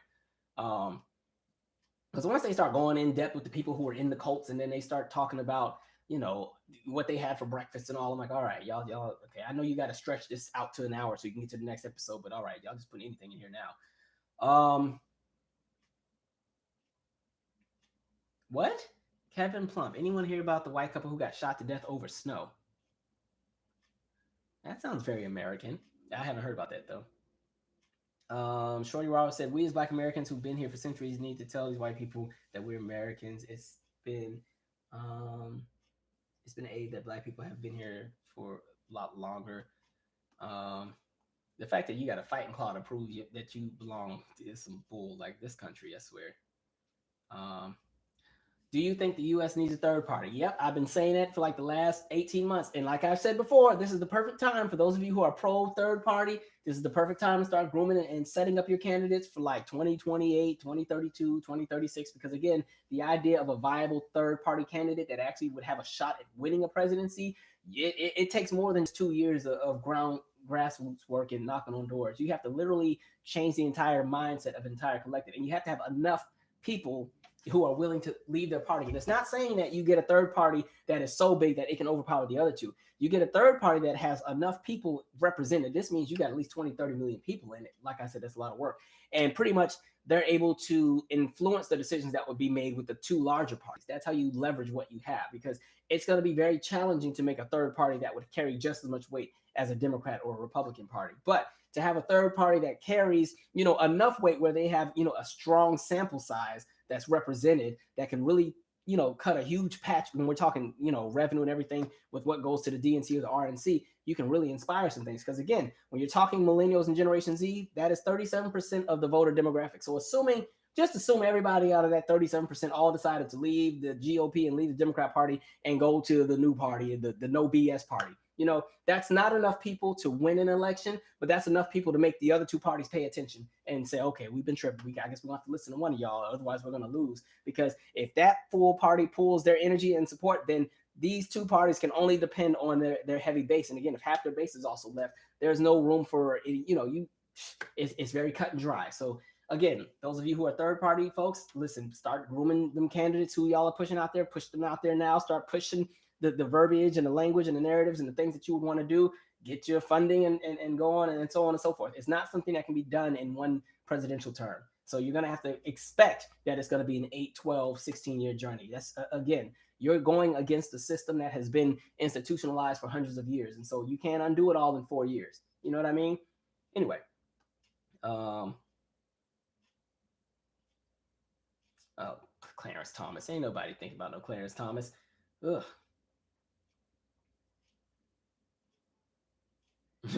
Christine said, hell yeah, call Pookie and Nut Nut to come mess her up. I'm not inciting violence. I'm just saying what I would do if I were in those shoes. You done walked up on me in my office with no mask on, knowing it's COVID out here. You coughing and spitting all in my face. I told y'all, don't sleep on Cori Bush. I told you, she got a tattoo right here. She's about that life. That's all I'm saying. Okay, I ain't trying to do generalizations and stereotypes, but real talk, I just feel like she's about that life. Okay, be just like Pam Grier and Coffee when she had the razors in her hair. Remember the woman tried to attack and tried to grab her fro, and she started screaming because she looked at her hands and it was all blood. Like, play with folks if you want to. When it comes to safety, people ain't got time. Okay. Let's see. Yeah, she don't want to with Cori. Oh, I just saw this. Clyde Curtis III, the Black Louisiana deputy who died by suicide on the 1st of February. I didn't get to read the full story, but I saw that he released like a video talking about just the atrocities that he's witnessed working in that field and what was happening. I haven't seen everything, so I want to come back to it, but I did see that. But it reminds me of Chris Dorner. Remember Chris Dorner? I think he was in LA, and he had the manifesto, and then, they were out looking for him. Mind you, they done went and killed 3 other people on accident trying to chase him down. And then the theory is that when they got him to that cabin, that he shot himself in the cabin. I don't believe that happened. In my opinion, it seems like they set the cabin on fire and his only option was to come out and be shot or kill himself. That's what seems like happened, but I'm not putting anything out there, but that sounds very, that's what it looks like to me. I was like, they be doing all kind of stuff. Going back to Serenity Joy's comment about the voter suppression. And so, like I said before, when a system gets challenged, when the status quo gets challenged, there is a reaction. And so now you're starting to see the foolery. So as of right now, since November, there have been 28 states that have all introduced over 106 new pieces of legislation that are all related to voter suppression. I wonder why. And so, of course, the main thing that's being attacked at the moment is absentee voting, but just some of the things that have taken place. Let me see. Hold on, I want to read my little stats. I think I wrote it in my phone here. Oh, this is a fun one. Okay, legislators are also trying to give election officials more opportunities to throw out ballots or purge voters from the rolls. According to the Brennan Center report, one common tack is to make it easier for officials to remove voters from permanent absentee lists and throw out votes due to signature mismatches. Now, see, the signature mismatch, that alone is some foolery because the decision is pretty much made at the hands of whoever's looking at the signature. And it's so easy to say the signatures don't match. If you don't know what I'm talking about, when they're talking about signature mismatches, they're looking at the signature of the ID card and looking at, depending on where you live, the voter registration card or anything like that. And if the signatures don't look enough alike, then they'll throw it out.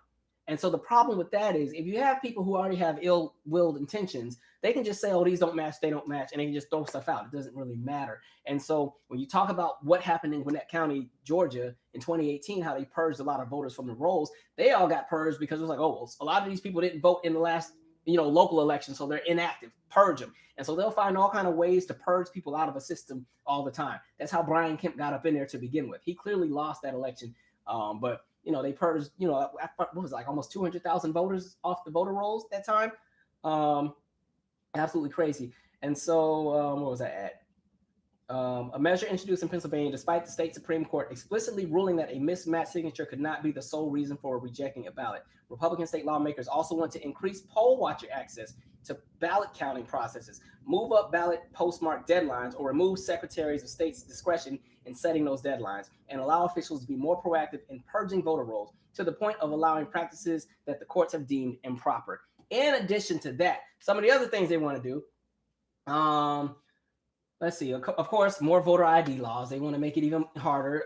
In the state of Missouri, they want to have it set up where COVID cannot be a reasonable excuse for voting absentee. So they're trying to push that out because really everybody knows at this point, the mail-in ballots, there's one demographic that tends to do that a lot more than everybody else. And that's the demographic that pretty much got Biden into office. So we got to make sure that that demographic does not participate again. Even though, again, like we said, Biden was not the hero that a lot of folks wanted. And, it was just like, okay, we're going to have to just play into the system and work with what we can work with. But, that's how a lot of people felt.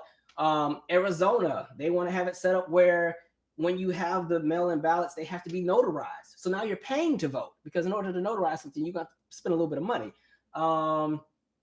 And let me see what else. And then two photo IDs. Or photo IDs when it comes to, I'm sorry, that's Georgia. 2 photocopies of an ID when you're doing the voting process with mail-in. So there's like a before and after. You need to show ID at least twice. Let's see. And then I guess they said there's something else with voter ID in Arizona when it comes to returning ballots. Like there's so much stuff. And it's crazy because last year, it was already a problem. Okay, you had 35 different pieces of legislation that pretty much were like voter suppression type legislation that were going and taking place in 6 states. That was before 2020 election really kicked in. That was all summer 2020. They was coming up with everything they could think of. All right, even in Pennsylvania, that's one of the things that kind of stirred up the idea of the election being rigged was what was happening when it came to the mail-in ballots. Because one of the things they wanted to do was they wanted to say if the mail-in ballot is if it is not counted on the day of the election, then so be it. So never mind if a ballot came in 5 days before the election. They already had it set up where the election ballots could come in early, but they couldn't count them until election day. And so whatever was not counted by the end of election day, so be it. And so that was one of the things that they tried to do, and it didn't really work, and they got thrown out in court. And so that's one of the things that really stirred up the conversation about the election being rigged and it was stolen. And, there's, 84 million votes and at least 20 million of them are fake. Whatever. Really, just mad black folks decided to show up because they're tired of having to pull themselves out of the chaos that other people create for them. Let's see, where are we at? So yeah, that voter suppression is real. And even with Brian Kemp, I see he's starting a new organization that's going after Stacey Abrams already because, Brian Kemp has to run for re-election in 2022. And there's a strong possibility that Stacey still wants Georgia. And so you're already seeing the foolery take place. All kind of mess. I'm telling you, we're gonna be counting jelly beans to vote. And again, the craziest part is like the candidates that we got to vote for aren't even super great candidates. It's like you really got to pick the one that you can just tolerate enough. Like, my goodness. Somebody said, Calvin, what interesting documentaries have you watched lately? I just watched the Billie Holiday one. It's on, I think it's on Amazon or Hulu. It's not really that interesting. It was kind of boring. I just wanted to watch it before the actual biopic comes out. That's the last one I watched. Let's see. Somebody said, yes, these people only know how to cheat. And that's my beef. Like, listen, if people don't rock with you, they don't rock with you. So be a better person and people will vote for you. Have a better platform, have stuff that people actually want, and you won't have to cheat. That's the problem with the United States as a whole when it comes to how this government operates. Everything this country has ever done has been done in bad taste. Whether it comes to our foreign policy, when you look at all of the leaders that we've taken out and assassinated all over Central and South America, and then you want to wonder why half the people are coming across the border, in addition to the policies that we created that pretty much disenfranchise all of Central America. And then you wonder why they're coming over the border. You done messed up their countries. You done stage these different coups. Go do the research of what we did over there in Argentina. Go look and see what we did over in Panama. Go look and see what we did in some of these countries. You know what I mean? And that's just Central and South America. Then you go over to the Middle East and you see all the countries we've destabilized. And you look at what we've done on the continent of Africa. Even though at this point, I don't know if the United States and China are in a battle over who can really screw up the whole continent more than the other. But those on the continent, y'all need to pay attention to what's happening over there. Pay attention. It's going to be a scary place in 20 more years over there. So just know they're taking everything y'all got. Y'all better hold strong and steadfast over there. All right? Don't fall for that symbolism. Y'all letting too many of the wrong people in your leadership sign these infrastructure deals over there with China, and then they go over there and mine all your resources and everything and set up governments and kick your government officials out. So that's all I'm saying. No disrespect, but listen, if you got to constantly disenfranchise and cheat to have anything, then really, you constantly have to have your guard up forever, because as soon as people come into the knowledge that, hey, something is wrong here and this is what we need to do to fix it, now you have to up the weapons that you use to kind of keep people in their positions. Toni Morrison talked about that when she said, if the only time you're above somebody is when they're on their knees, then you really need to fix whatever issues you have. That's what she says about America when it comes to race. The only time you're on top is when somebody's on their knees because you didn't chop them down. Are you really on top? I do think Mississippi is going to be a state that surprises a lot of us in like the next 2 election cycles. I really think if you can do the same groundwork you did in Georgia, I think Mississippi is going to be a state that surprises a lot of people, honestly. And you know what's crazy? When you think back to this Wall Street situation, I've said this a bunch of times here, and I've always said, like, the real issue that happens in the United States is really it's rooted in racism, but class warfare is another extent of what's happening. And I've always said, like, if the working class could see past race, I'm talking about working class white Americans, if they could see past race and recognize that they're in the same boat with a lot of Black Americans, even though Black Americans have a system working against them, if that working class could recognize that, hey, there's people up top that are screwing us over, and if we work together, we can make life a lot better for all of us. You almost saw that energy happen with the whole Wall Street, with GameStop and AMC and Bed Bath & Beyond and Nokia, and I forgot the other company. You saw how everybody recognized, okay, you got all these billionaires up here screwing us over. If we all band together, we can shake the table. Now, I mean, it only worked for about a few days, but still, it just goes to show that, like, if people honestly could move past, the racist viewpoints they have and let that system go to kind of restructure and rebuild what America could have been or could be, things would be a lot better for a lot of folks. But again, for some folks, the only element of power people will have is the idea of race. And so that's the one thing some people feel that they will always have over people, and they're never giving that up. So that kind of sucks. Somebody asked me too, about how do I feel about, there's like a Black guy that was also out there at the little insurrection thing at the Capitol. And, I guess he hasn't been granted bail. They haven't let him get, all of the privileges that some of the other people have been given. And, so they're like, oh, is that the system working against him? And, what do we do for his situation? I was like, I don't know. Y'all figure it out. That ain't got nothing to do with me. My thing is this. I support us, but once you move against the collective and you invest and support things that are oppressive to Black people collectively, you on your own, brother. So, we have your white brothers and sisters who done had you go out there and storm the Capitol. Have them go bail you out. I noticed they haven't been protesting for you. I haven't seen all suspects matter. Where's the all suspects matter crowd at? I don't see y'all nowhere. Y'all let him. He's sitting in that jail. Meanwhile, the other guy's getting organic food and everything. Like, nope, y'all on your own on that one. You jump into some foolery. It is what it is. No, I'm not jumping on the ledge for everybody. You want to jump into that foolery, that's you. I have nothing to say. It's kind of like that stupid lady who I talked about on the last live, who was on the video bragging, and we went and somebody went into Nancy Pelosi's office and took the laptop, and it was just the most wonderful thing. Like, she was talking like she was at the PTA meeting, like she just didn't commit all these different felonies. But anyway, they only charged her with like 2 misdemeanors. And so now I saw that she had requested that the judge let her go to her work trip to Mexico because they're doing a workforce like retreat of bonding in Mexico. So she's requesting that she can get 4 days to go to Mexico. And I'm just like, the privilege that exists, the nerve. You literally broke into the United States Capitol. Now, mind you, like I said, the charges have been very slap on the wrist for a lot of these folks. I'm shocked that I'm not seeing the level of felonies that I was expecting. But then again, I wasn't expecting it at the same time, to be honest. After day number 1, I was like, nah, they're about to let a lot of these people off. But you're on camera bragging about it. Bragging.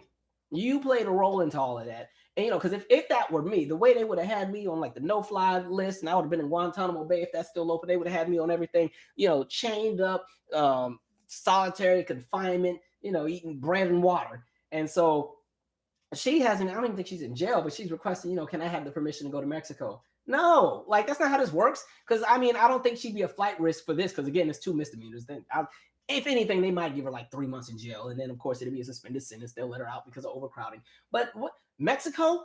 Y'all just be. They don't even live in the same world we live in. They just get to do whatever they want.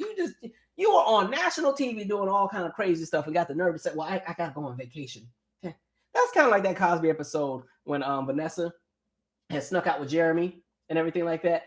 And then no, wrong episode. That's the Night of the Wretched episode when she went to Baltimore to have big fun and everything like that. And after Claire and them cussed her out, and then, you know, she's like, oh, can I just have my punishment now? And Claire's like, Vanessa, your father and I have been through much too much to think about a punishment for you. And then Vanessa's like, but I like my punishment before I go to bed. And Claire's about to jump. Like, that's the stuff I'm talking about. The fact that people are so privileged, even with, you know, when they messed up, the fool, like, what? I can't, man. Like, geez, the double standards are just the most entertaining thing to witness. I can't. Jeez.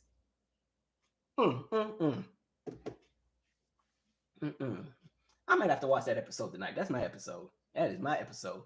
Oh, that's a good one, Shanti Sachet. Still haven't heard nothing from Blue Lives Matter about the officer that was killed. Blue Lives Matter is dead now. Like, I'm telling you, that goalpost kept moving because, again, we know that the idea of all lives matter or blue lives matter, all of those were used as shields to pretty much just shut black people up. Just if y'all can just shut up about the police brutality. And so we're going to pretend that, well, one, we don't care about the fact that y'all feel that you're disenfranchised because, one, we already think half of y'all are criminals anyway. Two, y'all deserve what happens to y'all. And three, get over it. If you don't like it, move back to Africa. That's already the energy they have. And so for them, the way to kind of nicely say that and cover all that up so they can still have their jobs and still be somewhat respected in society is you hide behind something else that can counter those voices. So Blue Lives Matter. Blue Lives Matter. We have to support our police because they've created this narrative that so many police are being killed by black civilians, which is literally slim to none. It's very rare, but they've created that narrative and they've pushed this whole thing, Blue Lives Matter, and people had Blue Lives Matter flags on the trucks, neck tattoos, Blue Lives Matter, police lives, this, that, and the third.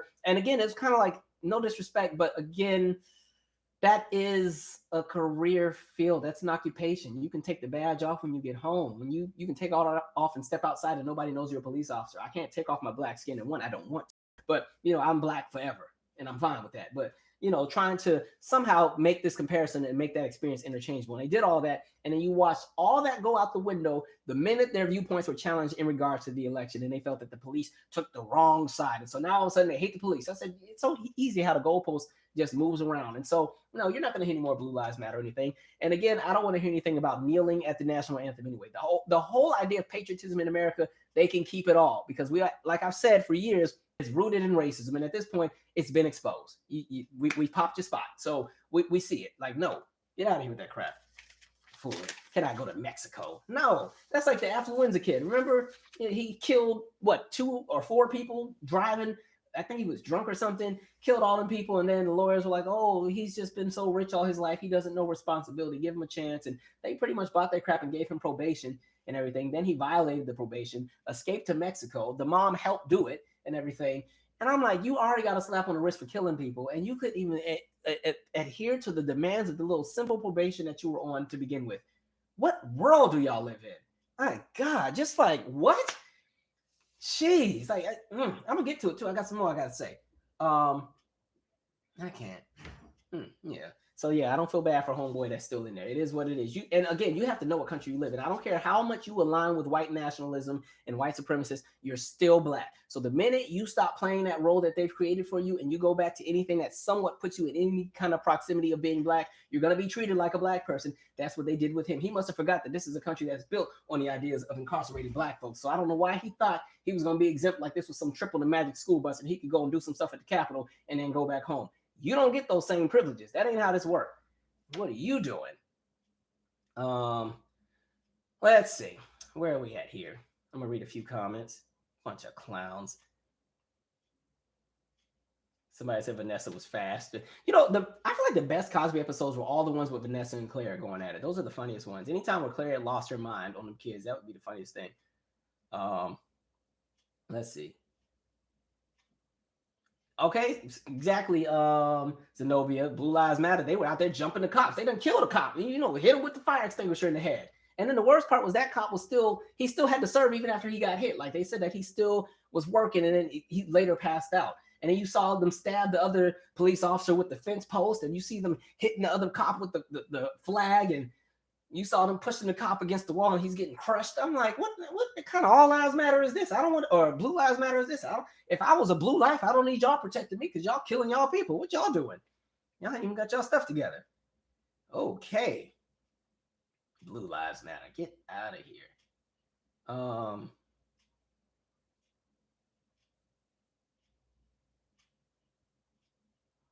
Somebody said so many 12s getting killed by black people. That's a funny joke. That's the point. I think a lot of black people already know, don't even mess with cops like that. Because you know, if you anything with cops, you know you ain't gonna make it out alive. People already know. I don't think people are violent like that anyway, but most of the time. But people know any kind of situation with police people, that's smoke people don't want, because nobody wants to deal with that judicial system like that. Absolutely not. I don't have murder in my heart, so I have no desire to ever kill anybody, but absolutely not. Somebody said, when am I going to give y'all a hair tutorial? I ain't do that. All I did was just plait and twist and tie. It's just tied back. Like if I take these, this isn't braids. This hold on, look. It's just, I'm not about to do all this, but it's all like just actual things, and I just tied them back. That's all. So I'm one of the people that I teach myself how to do everything. So I was right there on YouTube learning. That's all. You just part it and twist and tie, and just make sure you got some good little something to keep it moisturized so it's not dry. You don't get no dandruff. Anyway, where are we at?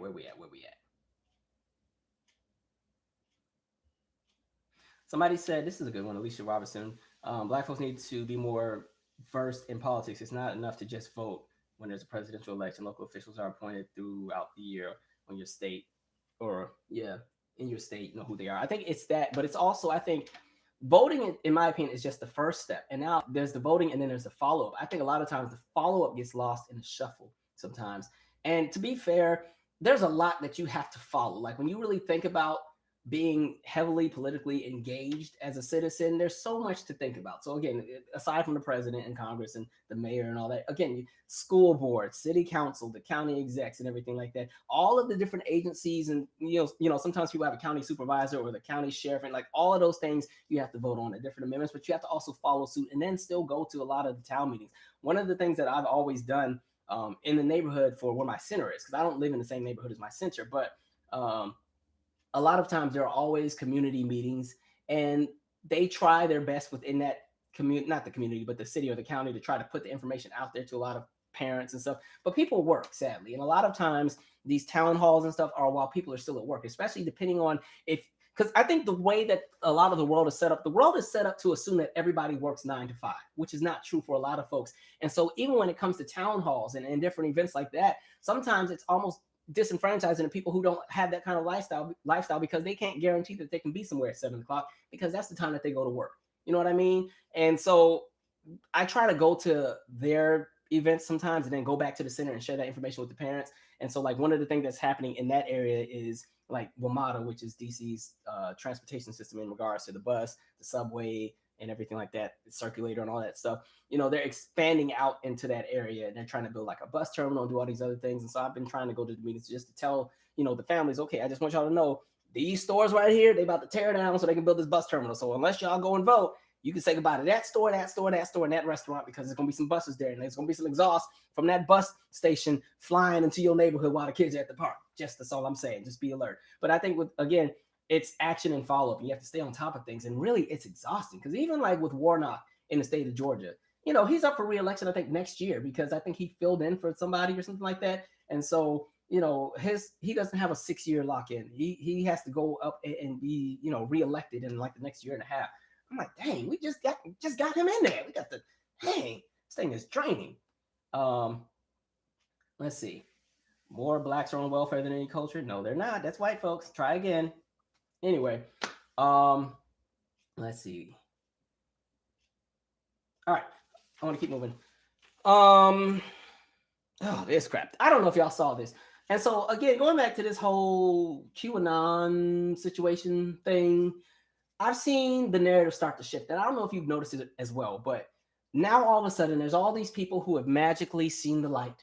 They no longer believe in a lot of the um whatever foolery they were believe, falling for earlier. They no longer falling for it, right? And so pretty much now all of a sudden they're going on these sympathy media campaigns where, oh, I've seen a lot, I don't know what I was thinking, I've gone through so much. And so I saw this clip, and there was this woman who, I forgot what state she was from, and so she was one of those QAnon people that believed all these different things. She was one of the ones who felt that, okay, on the day of the inauguration, the police were going to come and arrest everybody who Biden was going to jail, or Michelle Obama was going to jail. If Sasha was there, they was going to put her in jail too. All of them was going to be going to jail. And then the military was going to come in and declare martial law until they could get all the crazy Democrats out, because they assumed that the radical left was going to burn the country down. And then once they got all that together, then Trump was going to come back in and be president and reign supreme. Like, she was saying all this stuff.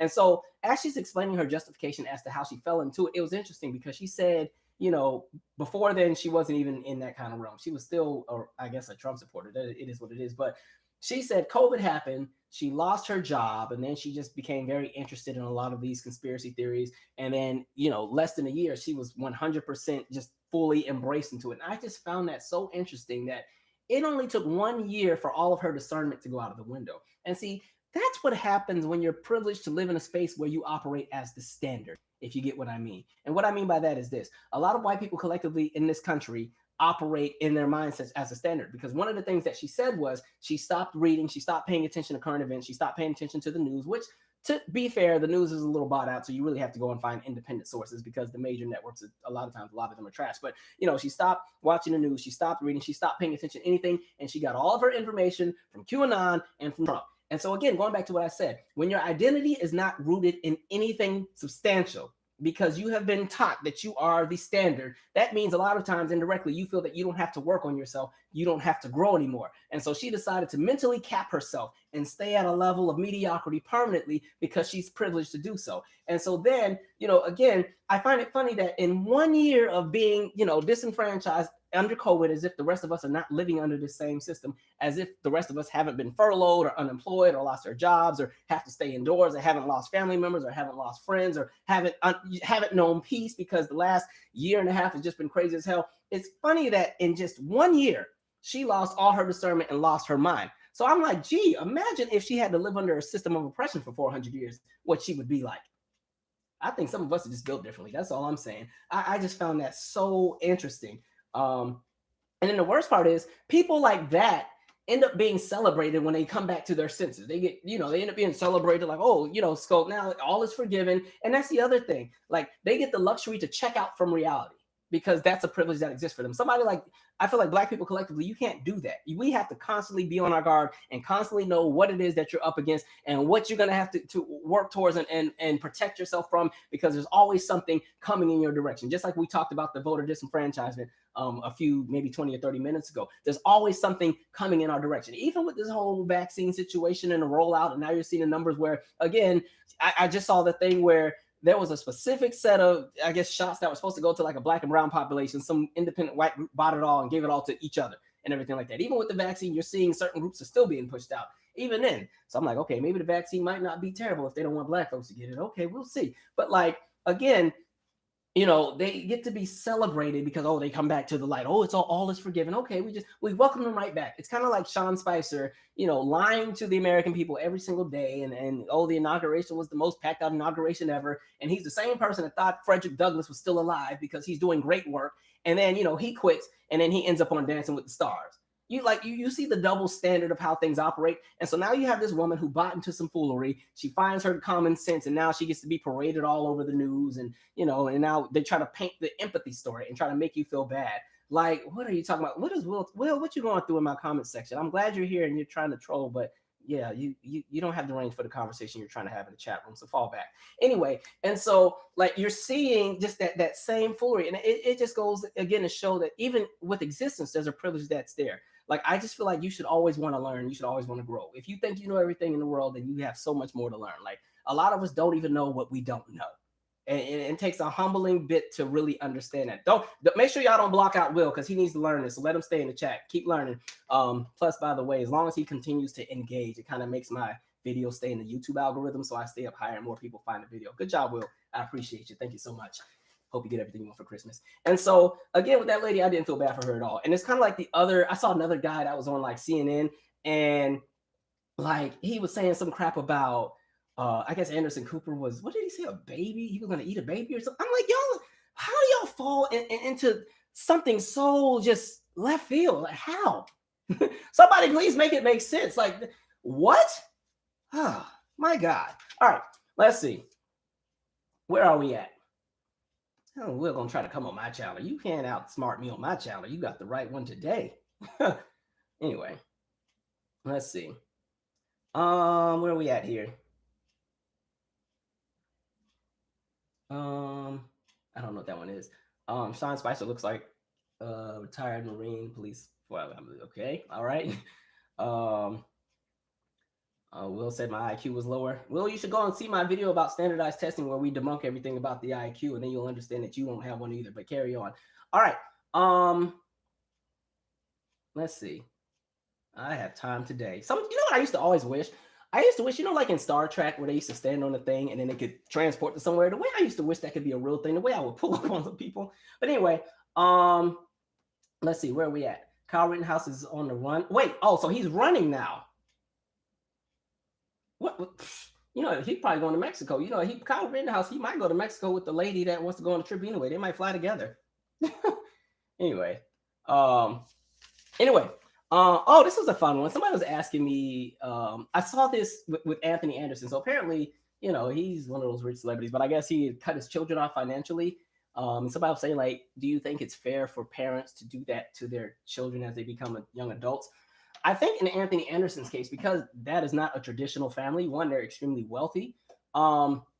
He said he just wanted his kids to have responsibility. He was saying, like, he has a son, that his son went to Howard, but the son didn't want to really continue at Howard because he wanted to work on his music career and everything like that. And he had some opportunities and stuff. And so I guess Anthony Anderson was like, okay, I support you with that, but you know, you need to just have a plan. And then I guess he was saying the son had kind of stopped working. So he pretty much cut the son off financially to make the son kind of find things out on his own. I think there's no one size fits all with that. I think if you have children that are, and again, I'm not a parent, so some of you who are parents, you can feel free to correct me in the chat or put your 2 cents as well. I think with parenting, depending on who your child is and what it is your child is doing, I think there are different layers to that conversation of how much to support your children as adults. One of the things that I think happens to a lot of Black people collectively is, you know, because generational wealth has not been a thing, a lot of parents already don't have much to give to their children. And there's a lot of children who are actually taking care of their parents. On the flip side, for a lot of other different populations, because there's been generational wealth that has been there's a pool of money that can be used there, that can be used to help support a lot of families and help their kids get the first apartment or the down payment on the house. It's a totally different world that people are living in. But I think it varies. My parents were very generous with me. I mean, I've always been pretty self-sufficient. But I know when I first moved back to DC, they helped me where they could because, you know, running a community center nonprofit, you don't make a whole lot of money starting out. And so in those early beginnings, like I didn't have enough money to fly to DC for my job interview. So my mom helped me with that. Plus I flew out on my birthday. So it's kind of like a birthday present. And so like I flew out on my 23rd birthday to do my job interview. But you know, stuff like that. I just think it varies. I just think the goal is to not become an enabler to let your kids just leech off of whatever it is that you have. I think it's fair to challenge your youth or challenge your teens to build themselves up. But if they do fall into a bind, you know, I think it's okay to help if that relationship is set up in the way that it is. And you know that your child is still going to be as great as they can be. You know, that's perfectly fine. Kind of reminds me back to the Cosby Show. Y'all ever saw that episode where Denise had the car? But the car was like, she had this car, you know, she had a little bit of money and she wanted to buy this car, but the car was raggedy. It was like not about to start. And like literally Cliff and Claire were like, no, you don't need that car. So Denise spazzes out like, don't we live in America? It's my money. I can do what I want. Do we not live in America? And then Claire like goes on this whole speech about like the reason you're acting the way you act is because one, you know that we're your safety net. And you recognize that no matter what happens, we're always going to bail you out. But then there's this part where Claire's like, you know, and if you ever talk to us with that tone again, I'll let you take whatever's in that little bank account of yours and go discover America. I'm like, damn, Claire. Like Claire used to fry them kids up. Like, it almost reminds me like my dad fried me up so bad one time. I think I was 17. Either I was 17 or maybe I was a freshman in college at home on vacation. And like, there's something about, I don't know. I just knew if both of my parents were together, I knew that that would not be the time to try one of them because they always would do a tag team. And I don't even remember what happened, but my parents were in their room, like in the bed watching TV. I'm in the doorway. My brother's in his room, which was behind me. I don't know what happened, but somehow we had some kind of disagreement. And this is, mind you, I'm thinking like a 17-year-old. And so we're having some kind of disagreement. And I said something about, man, no, because every time y'all do blah, blah, blah, it'd be so irritating. And like irritating was like this trigger word. And my dad was like, irritating. And so then he goes down this long list of all the things that I do that's irritating. He was like, irritating is when I got to tell you to cut the grass more than once. Irritating is when you come in this house, eat up all the food in the cabinet, and then you don't even tell anybody that stuff is going, and then your little brother don't got nothing to eat. Irritating. Like, he just went down the line. And it didn't help. Like, my mom, she gassed him up so much. Like, my mom does this thing where if my dad would make me mad, she'd do like this fake laugh that wasn't a real laugh. It was like a troll laugh. She'd do like a and she bounced her shoulders. And she wouldn't even be laughing. And so, like, my dad is just frying me up. Irritating is the fact that you would have went to, and chose to go to the most expensive college in the world, and you ain't even come back with a 4.0. That's what's irritating. And so my mom is just like, and I was so mad. And I just had to sit there and take it because I already knew I messed up. And again, okay, I still need to go back to school next semester, I think. So I don't want to, shake the table and figure out, who's going to sign the Parent Plus loan. So, man, my dad fried me up. I was so mad.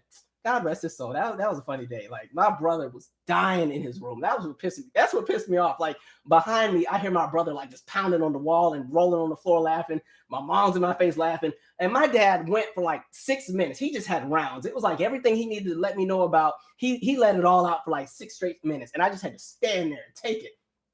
I had on my little South Pole shirt. Good times. All right, let's see a few comments. Like, my family, I tell you, if you want some good family stories, check out my podcast. Dang, Will, you still here? I appreciate this dedication. I am so glad. I got some real fans today, y'all. I think I have a stand now. All right, Will is a Calvinite. Everybody give Will a hand. I can't deal with you. Get on my nerves too much. Anyway, let's see, where are we at? Somebody said, oh, crap, that was a good comment. If you know your support is going to help them further the wealth for the family. That's good. I agree with that, Amber Dean. Like, again, like when you're supporting the kids, if you recognize that it is something that will help further build what they have. Like, I think the best gift my mother ever gave me was this laptop that I'm on right now. Like, this is the same laptop and really, I didn't ask her for it. Like, it was when I was doing the web series. Like, if you follow my podcast, I had a web series a long time ago. And the laptop that I needed was an arm and a leg. And I only had like half the money for it. I was saving up, like, man. And when you ain't got no money, you find ways to save. And, I was only drinking water for the whole month, not spending money on juice and stuff like that. You go get some fast food and you just get the fountain water and everything. But my mother like recognized that I was working really hard and that what I was doing at the time was a goal of mine because, a web series, you got to spend a lot of money. You got to buy cameras. You got to buy sound equipment. You got to have the device that you're going to do the editing on. You got to get the editing software. You still got to cast everybody. You got to figure out how you're going to compensate all the people who you're casting. If you got to do, scenes and all the other stuff, you got to pay for costumes and everything. Fortunately, it was me and one person doing it together, but my mom just recognized that, you know what, I'll help him out this time. Because one of the things I decided once I moved here was like, I'm going to try my best to never ask my parents for anything. Because they've already done enough, especially in regards to helping me, figure out how to pay for college. Like, I will never ask them for another thing again.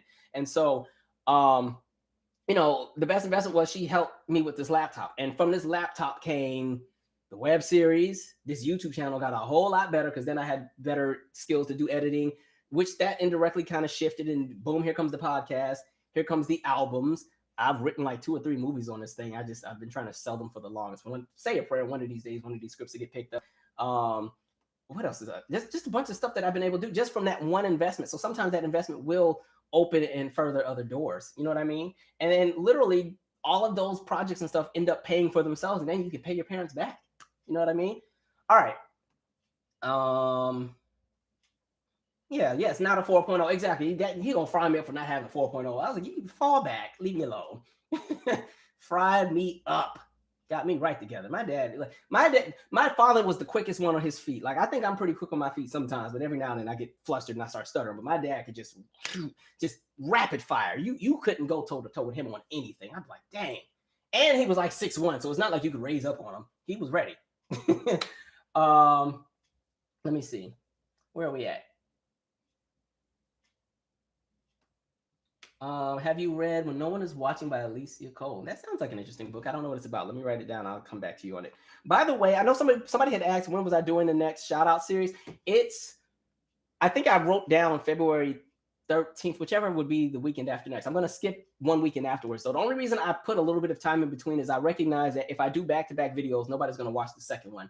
And what I want to do, at least with the shout out, is make sure that, everybody gets their fair share of support and insight, because one, let's be honest, a lot of people don't even watch the shout out videos like that to begin with. Those videos normally get like 2,000 or 3,000 views. So if I would have uploaded part 3 and part 4 back to back, everybody would have watched part 3, and then the people who would have been featured in part 4 wouldn't have got the same exposure. So I just wanted to make sure that part 3 had its initial run. Plus, I do try to make sure that in the shout out series, I give each person, at least a good 2 or 3 minutes to really highlight what they have. And everybody who was in that email, I actually look at everything they have. If it's music, I will sit and listen to the project when I got a free minute. If it's a book, I try to read the book. I can't get everybody's. April Williams, yours came in the mail, so I will get to it when I get a chance. But I'll try to, read a little bit of it if I can. If it's makeup or something, I can't do much with it, but I can look at the website. And so I try to give everybody, a fair shot. So part 4 is supposed to come out hopefully in the next 2 weekends. I just want to let part 3 have its initial run. Plus, I've kind of figured out this YouTube thing where sometimes if you upload too much of the same thing too often, people start to lose interest. So you kind of have to build it around. That's one of the reasons why the only time you see me upload a podcast is if I haven't uploaded like a real video in a while. Then that's when I'll do a podcast. And like I rarely upload my music at this point, because I recognize that like if I go like a week or two without uploading any real videos and then I put out a song, y'all like, oh hell nah, you've been telling me, but you want to put this 3 minutes song. I'm like, oh okay, we'll wait. Let me put a song out after I do the next live. Y'all be letting me have it. Anyway, and then I think after that, the next shout out series I'll probably push maybe in May, just to give myself a minute. It's a lot of work. Hold on, let me get through these last topics and then we'll get to questions. And then, okay, Virginia, I did not expect this, but the state of Virginia has abolished the death penalty. I thought I'd never see that happen in that state, but okay, good for y'all, Virginia. Again, I'm not a fan of the death penalty. I just think there's been too many discrepancies, and there's been so many people who've probably been innocently killed. And you keep seeing these cases where people are still on death row, and either there was not fair DNA evidence, or the DNA evidence actually proves that they're innocent, and then there's still not a stay of execution and they still die. Or witnesses change their story, or witnesses recant. Everybody remembers Troy Davis, and so with the death penalty, I'm not a fan at all. You know what I mean? And even if that person has done the utmost terrible thing to take them out of this world, I just don't think that's up to us. You know what I mean? I'm like, let Mother Nature do its thing. You know what I mean? Let me see. Oh, I guess also with the economy thing too, I'm interested to see what's gonna happen as far as the recovery, because America's really in a crap hole right now. Like I was looking at the numbers of people, especially when we're talking food stamps. That's why I was laughing when Will started talking about food stamps. I'm like, I got the numbers right here, Will, but okay. But even with food stamps, like right now, you have 20% of Americans on food stamps at like 43.8 million. And that's the increase from the people who are already on it. And then like I was looking at what was happening in LA. And so you have 900,000 residents a month going to like the LA Regional Food Bank. That's 1/10 of the city. And then when we're talking about nationwide right now, 1 in 7 adults are what you would call, I don't want to say food scarce. What's the word? Food, what did I write down? Food insecure. There we go. 1 in 7 adults, 1 in 5 children, which is scary because it was already 1 in 5 children before the pandemic. So I think those numbers might be a little off. And then like when we're talking about New York City, SNAP applications are up 5-fold. So it's like everybody's being hit by, what's happened with COVID. And so people are really suffering. People are getting hit hard. You know what I mean? Let me see. Calvin, I don't understand how you don't be tired after this discussion.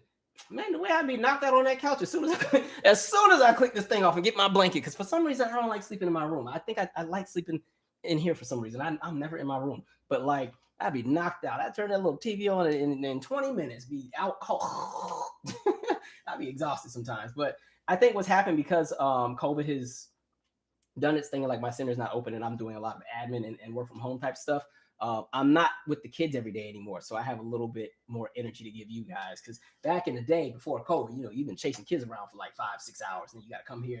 You've been yelling all day, so you hoarse and not yelling, but projecting and making announcements. You know what I mean? Okay, those are all of my topics. I did say I talked about Salt and Pepper and the Wendy Williams mess. Salt and Pepper movie, it was all right. The only beef I had, I didn't like how they did Spinderella. I thought that was jacked up. And I say that because one, Spinderella, of course, I understand Cheryl and who am I skipping? Cheryl and Sandy's perception of, okay, well, it started with us. It's a story about us as best friends and going in the industry, so on and so forth.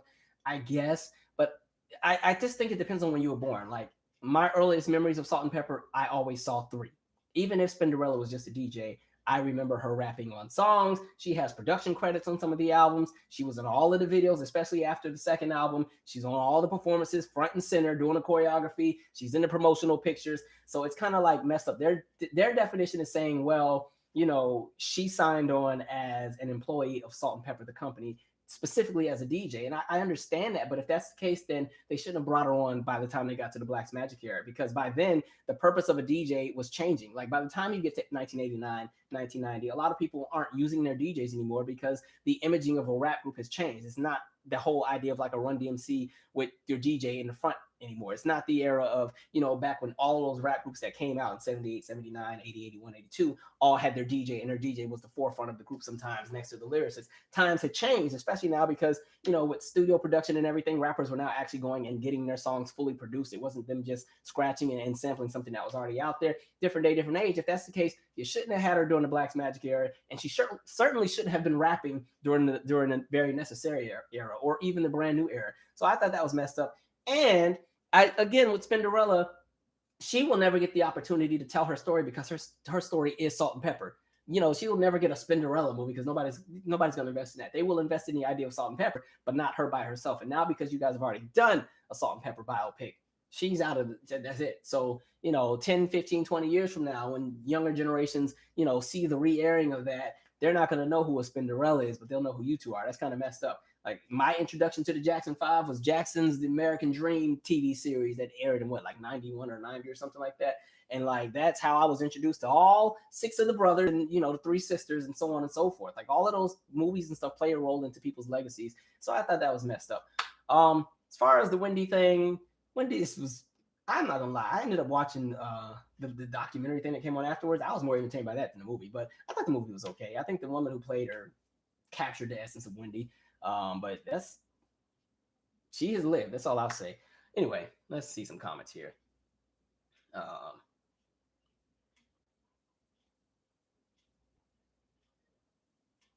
Somebody said, my parents don't charge me rent and I take that money and save it. One of the best things they've done to me. I think that's the most loving thing you can do as a parent. Like it's wonderful that your children become adults, but just because you become an adult doesn't mean that the weight of the world disappears and you're automatically equipped to just go out there. And so I think if parents are able to support their children as they go through whatever into young adulthood, it's fine. And then sometimes I know some parents set like a deadline, like, okay, we're going to help you until you're 21 or whatever it is that we have going, different things, or you can stay here until you're 20 or, so on and so forth. You just want to make sure that as your kids move out, that they're set up. Because if you set them up to fail, they're going to come back home anyway.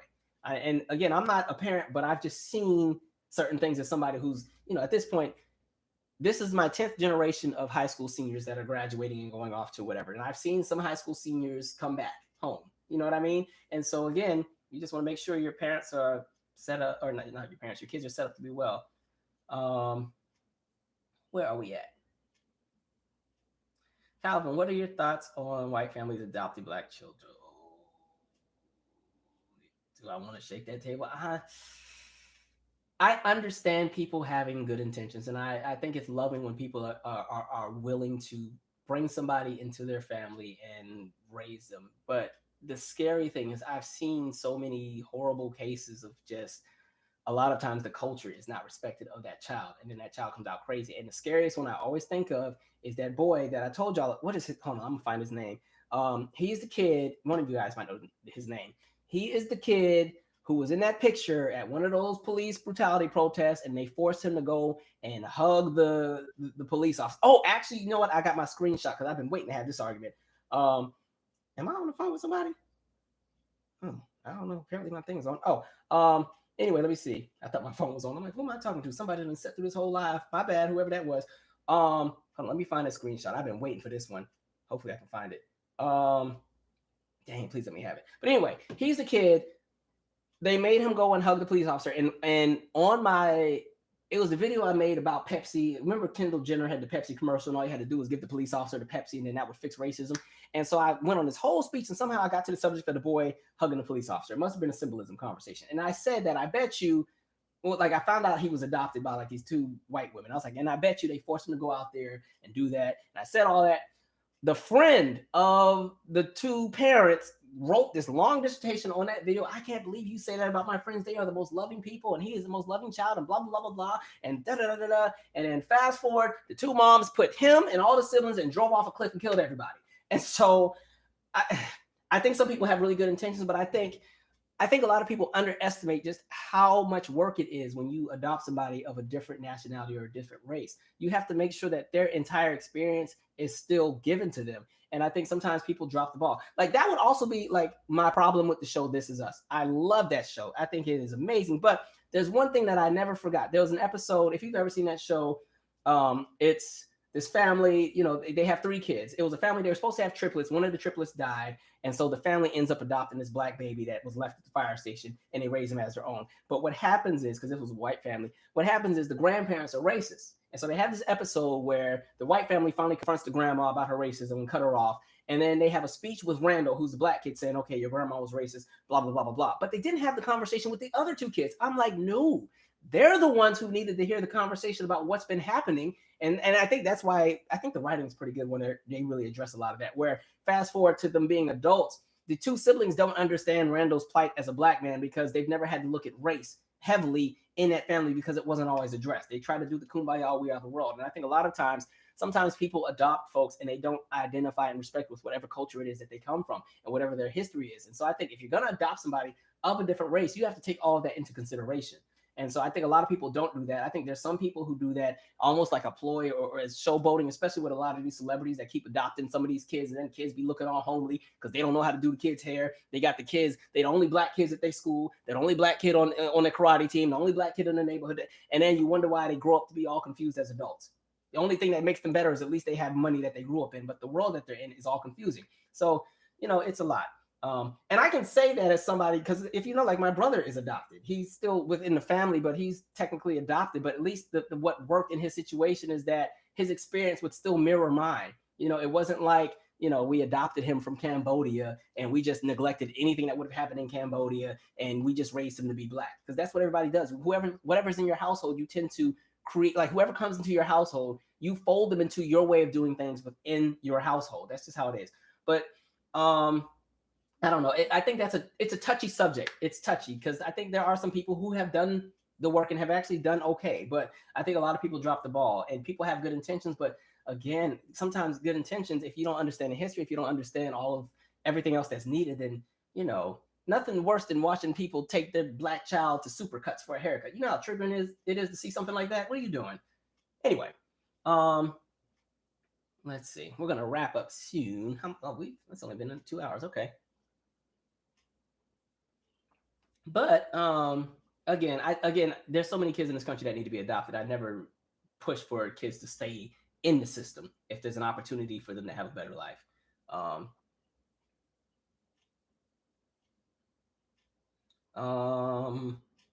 They have Spinderella under gag order. Well, that sounds about right, because they have. I know there was like a lawsuit and everything. And even when you see the shows, I remember there were 2 shows, and you saw how dirty they did her. There was a reality show they had back in like 07, 08. And I remember them having a conversation, and Spinderella was like, well, am I the N, or, you know, because me as a kid, I thought the N meant Spinderella, like you would just, because sometimes they'd call her Spin. So I thought N was just like the abbreviation of Spin. So it was like salt in pepper, but no, I guess not.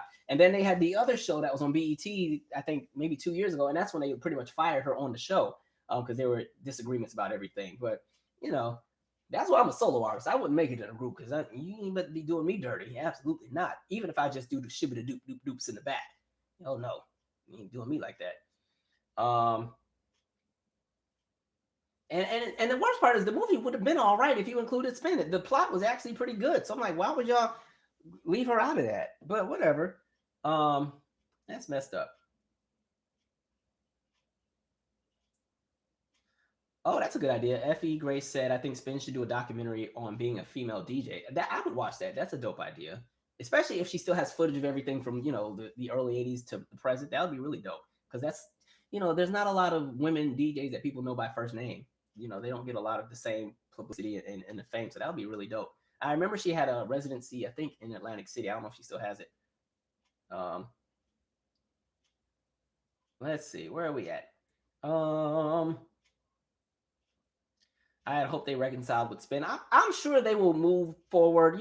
Time heals a lot of things sometimes when people do right, but it is what it is. Um, where are we at? They're making another cheaper by the dozen. I don't think I saw the first one. Somebody said go watch the Hollywood Unlocked with Jason Lee and Spin. Spin does share as much as she can. I really don't like Jason Lee, but I'll watch it for Spin. Jason Lee, his son about his energy, I don't rock with at all. There's just certain people that I'm just like, nope, absolutely not. I don't like messy people. Um, let's see. Exactly, Anand. The kid is gone now. That's the kid we were talking about earlier. I wish I could find that comment the lady left me. I remember I screenshotted it and saved it in my phone just for this moment. And now I forgot screenshots. Let me scroll up. I'm gonna find that comment because she let me have it in the comment section just for her friends to go and kill somebody and his siblings. Gotta be out of your mind. Come on, where's it at? Where's it at? See, this is what happens when you have too much stuff in your phone. I'm never gonna find that comment. I'll find it one of these days and we'll come back to the comment. Is this it? Nope. All right. Dang, YouTube. That's okay. I'm gonna keep scrolling while I say I'm not looking, even though I'm still looking. Um, what's this? Dang, I want to find it so bad because she let me have it. Crap. Oh, I'm gonna let it go. My ego is in the way right now. I'm slowing down the process of what we're doing here, but I'm still scrolling. I just want to find it because I need to prove my point. Dang it. That's not it. I got everything in here but what I want. Oh well, we'll find it later. Okay. Is a Billie Holiday movie any good? The documentary I saw is okay. It's just like unreleased tapes that they keep releasing in these interviews. But I haven't. The biopic hasn't been out yet. But I hope Andra Day is now identifying as black because she was the main one talking about she was Greek, and so don't call her black. All right, I'm like, okay, you can got that one song Rise Up, and y'all just want to get brand new. But okay, you want to be Greek, go ahead. Somebody said a lot of people want pets, not children. That's a line there. Thank you, Oceans. I'm not sure why Spin wouldn't be included. It's just, and it's weird. I mean, and it's weird because they did Spinderella like they did Ursula off Set It Off. Remember Ursula, the lady, it was Queen Latifah's girlfriend. She had the short blonde hair. Like Ursula had about 2.5 lines. Hey, Ursula, it's a cute outfit. Maybe what's up with her? She don't talk. And Ursula just take a little drink. And the only time you heard her say anything is when Queen Latifah dies. She got the little scarf on and she crying because Queen Latifah got shot up on the camera. That's how they did Spinderella. Spinderella had about 2.5 lines the whole movie. I was like, now that's messed up. Okay, my ego is still calling me. Somebody said we will wait, Calvin. So that must mean my screenshot. So I'm gonna come back to it because I'm gonna find it. I'm gonna find it, man. Come on. Dang. I know I screenshotted it. Like I was like, oh, I got it. Is this it? No. Oh no, this is somebody else cussing me out. I'll be getting cussed out on this YouTube thing. Y'all be frying me up. And I'll be screenshotting stuff for later just in case I got to use it for something else. Dang. Okay, too much time on that. We're gonna keep it moving. Where are we at here? Let me keep reading. Yeah, Spinderella is better than me. That's why I said I just wouldn't do good in a group. I told y'all I was in a boy band once in 4th grade for the talent show, and they kicked me out of the group. And actually, he kicked me and the other guy out the group, and we started our own group. And then he still beat us at the talent show.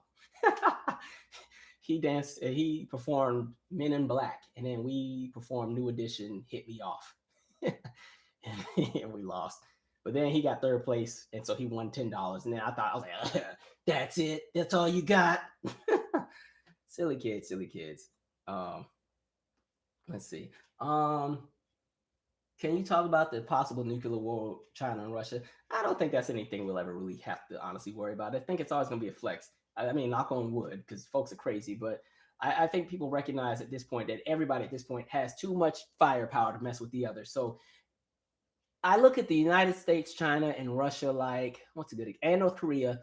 Um, what's a good? It would be like if you had Tyson, Holyfield, Ali. I would say Floyd, but he does a lot of dipping and dodging. He don't even be fighting like that. Who's another one? Jack Johnson. If you had the four of them all living next door to each other, they all know what the other is capable of doing. So they really don't want that smoke, but they could hold their own if they needed to. But again, they don't want that smoke. So they're going to maintain the peace. They can just peacefully coexist. So I think we'll always talk trash to each other and F you, F that, here's some more sanctions. But the idea of pushing for a nuclear war, God willing, hopefully nothing like that we never have to worry about. But I'm not too worried about it. But I will say my concern with this current administration is Biden is a little war hungry sometimes. So I'm like, because even with him jumping into this thing happening in, I forgot what country, and he talking about what they need to do, I'm like, let them handle their stuff over there. We need to stop jumping into everybody's beef. We got enough going on. We got COVID, a depression, and everything else. And you talking about, we might have to, no, we don't need to do anything. Nothing. No interference. Let them handle their own stuff. Okay, let somebody else go over there and be a hero for a minute. Goodness. Oh, somebody said 4th grade, Calvin. Yes, I have an impeccable memory of stuff. 4th grade. Let's see.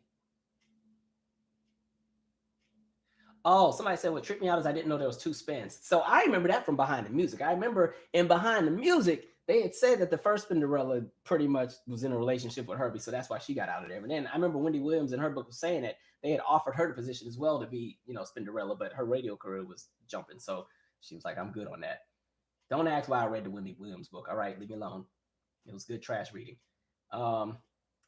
Any thoughts on T.I. and Tiny? I just need to see how everything else unfolds. They got a lot going on, but they got a lot going on. That's all I'm saying. That's all I got. I haven't done all the research to see all the details, but he keeps popping up in a lot of stuff. That's all I'll say. We definitely remember we had that whole agency video about him and checking to see if his grown daughter was still a virgin. And then you telling the whole world that, like, that's some embarrassing crap. I'd be pissed if that would have been that daughter. Don't be sharing all that business like that with everybody. JJ Fad was popping. All 3 members did their thing. Yeah, they were fun. Supersonic. All right. I remember they had a diss track too, but I don't remember if it was towards Roxanne Shante or if it was towards Salt and Pepper. It might have been towards both of them. I forgot what it was called.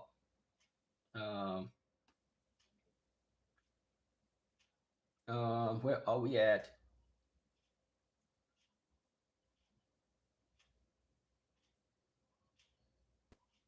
Yes, somebody said not too trash reading. Yes, every now and then I like to be entertained as well. I read a lot of heavy stuff, so I need something to counterbalance so I can still have a decent heart rate. 357. Oh, the group, Oakland 357. Is that who you talking about, Eugene? MC Hammer's girls? I remember them.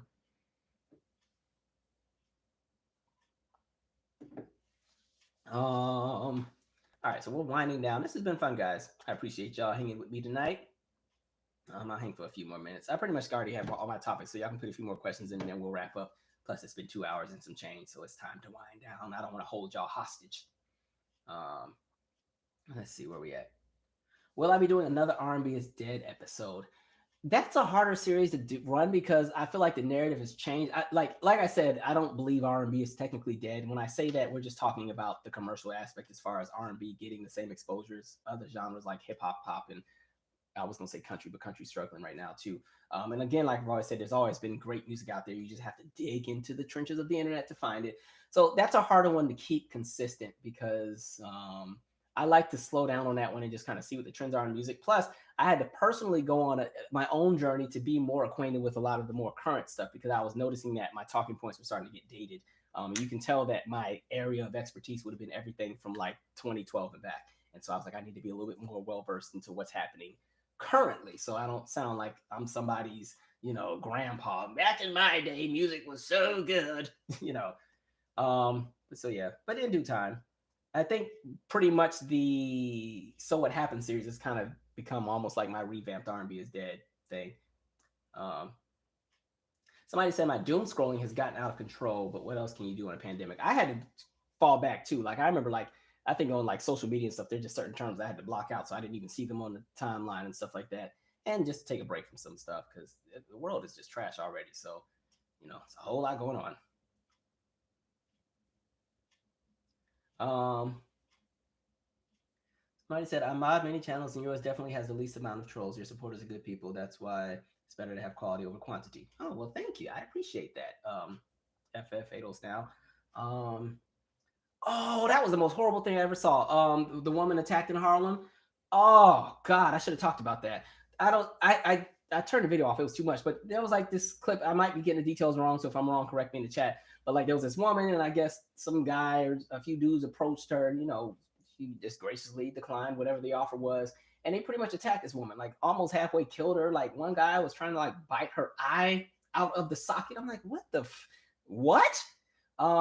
Crazy. Now, the one thing I will say is I saw like people in that neighborhood pretty much showed up at that store and were pretty much working security the rest of like the following night, which I thought was dope. Like when you had that conversation of the community coming together to protect those in the community, because it sounds like, I don't know if that guy was from that area or not, but or all those people who attacked, but that's crazy. The other thing I'd be having a beef with sometimes is when you see something crazy happening, but you record instead. Like if you're gonna record, I at least hope like you called for some people to go and help and end whatever's going on while you're recording. But geez, that's crazy. Somebody said finding good music is a college research paper. It really is. Like it'd be a lot of work. Who am I listening to as of recent? Let me see what I got in the mix. Y'all know I like the Van Jess duo. They're fun. I like them. What else have I gotten recently? I like that Skip Marley project, even though it's more like reggae. And then Giveon is good. Mario has a song Goes Like That I like. Big Sean's album that's more so hip hop, but I did like his project.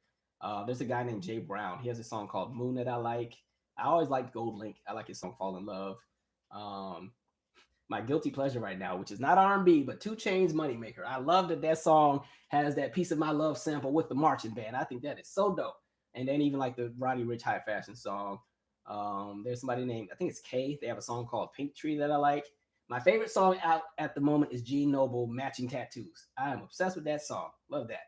Let me see what else is on here. There's a guy, Anthony Flamia. He has a song called OD. I like Kevin Ross's project. Of course, Jasmine Sullivan's. Y'all know I love Jasmine, so I always support her. Flower Child, I think I talked about last time. Duckworth. Some of these people aren't really R&B. They're more so alternative, but they can fall in the same boat. Toni Braxton's last album was really good. Victoria Monet. I'm glad that she's starting to get her things. I've been rocking with her since she came out with the song New Love.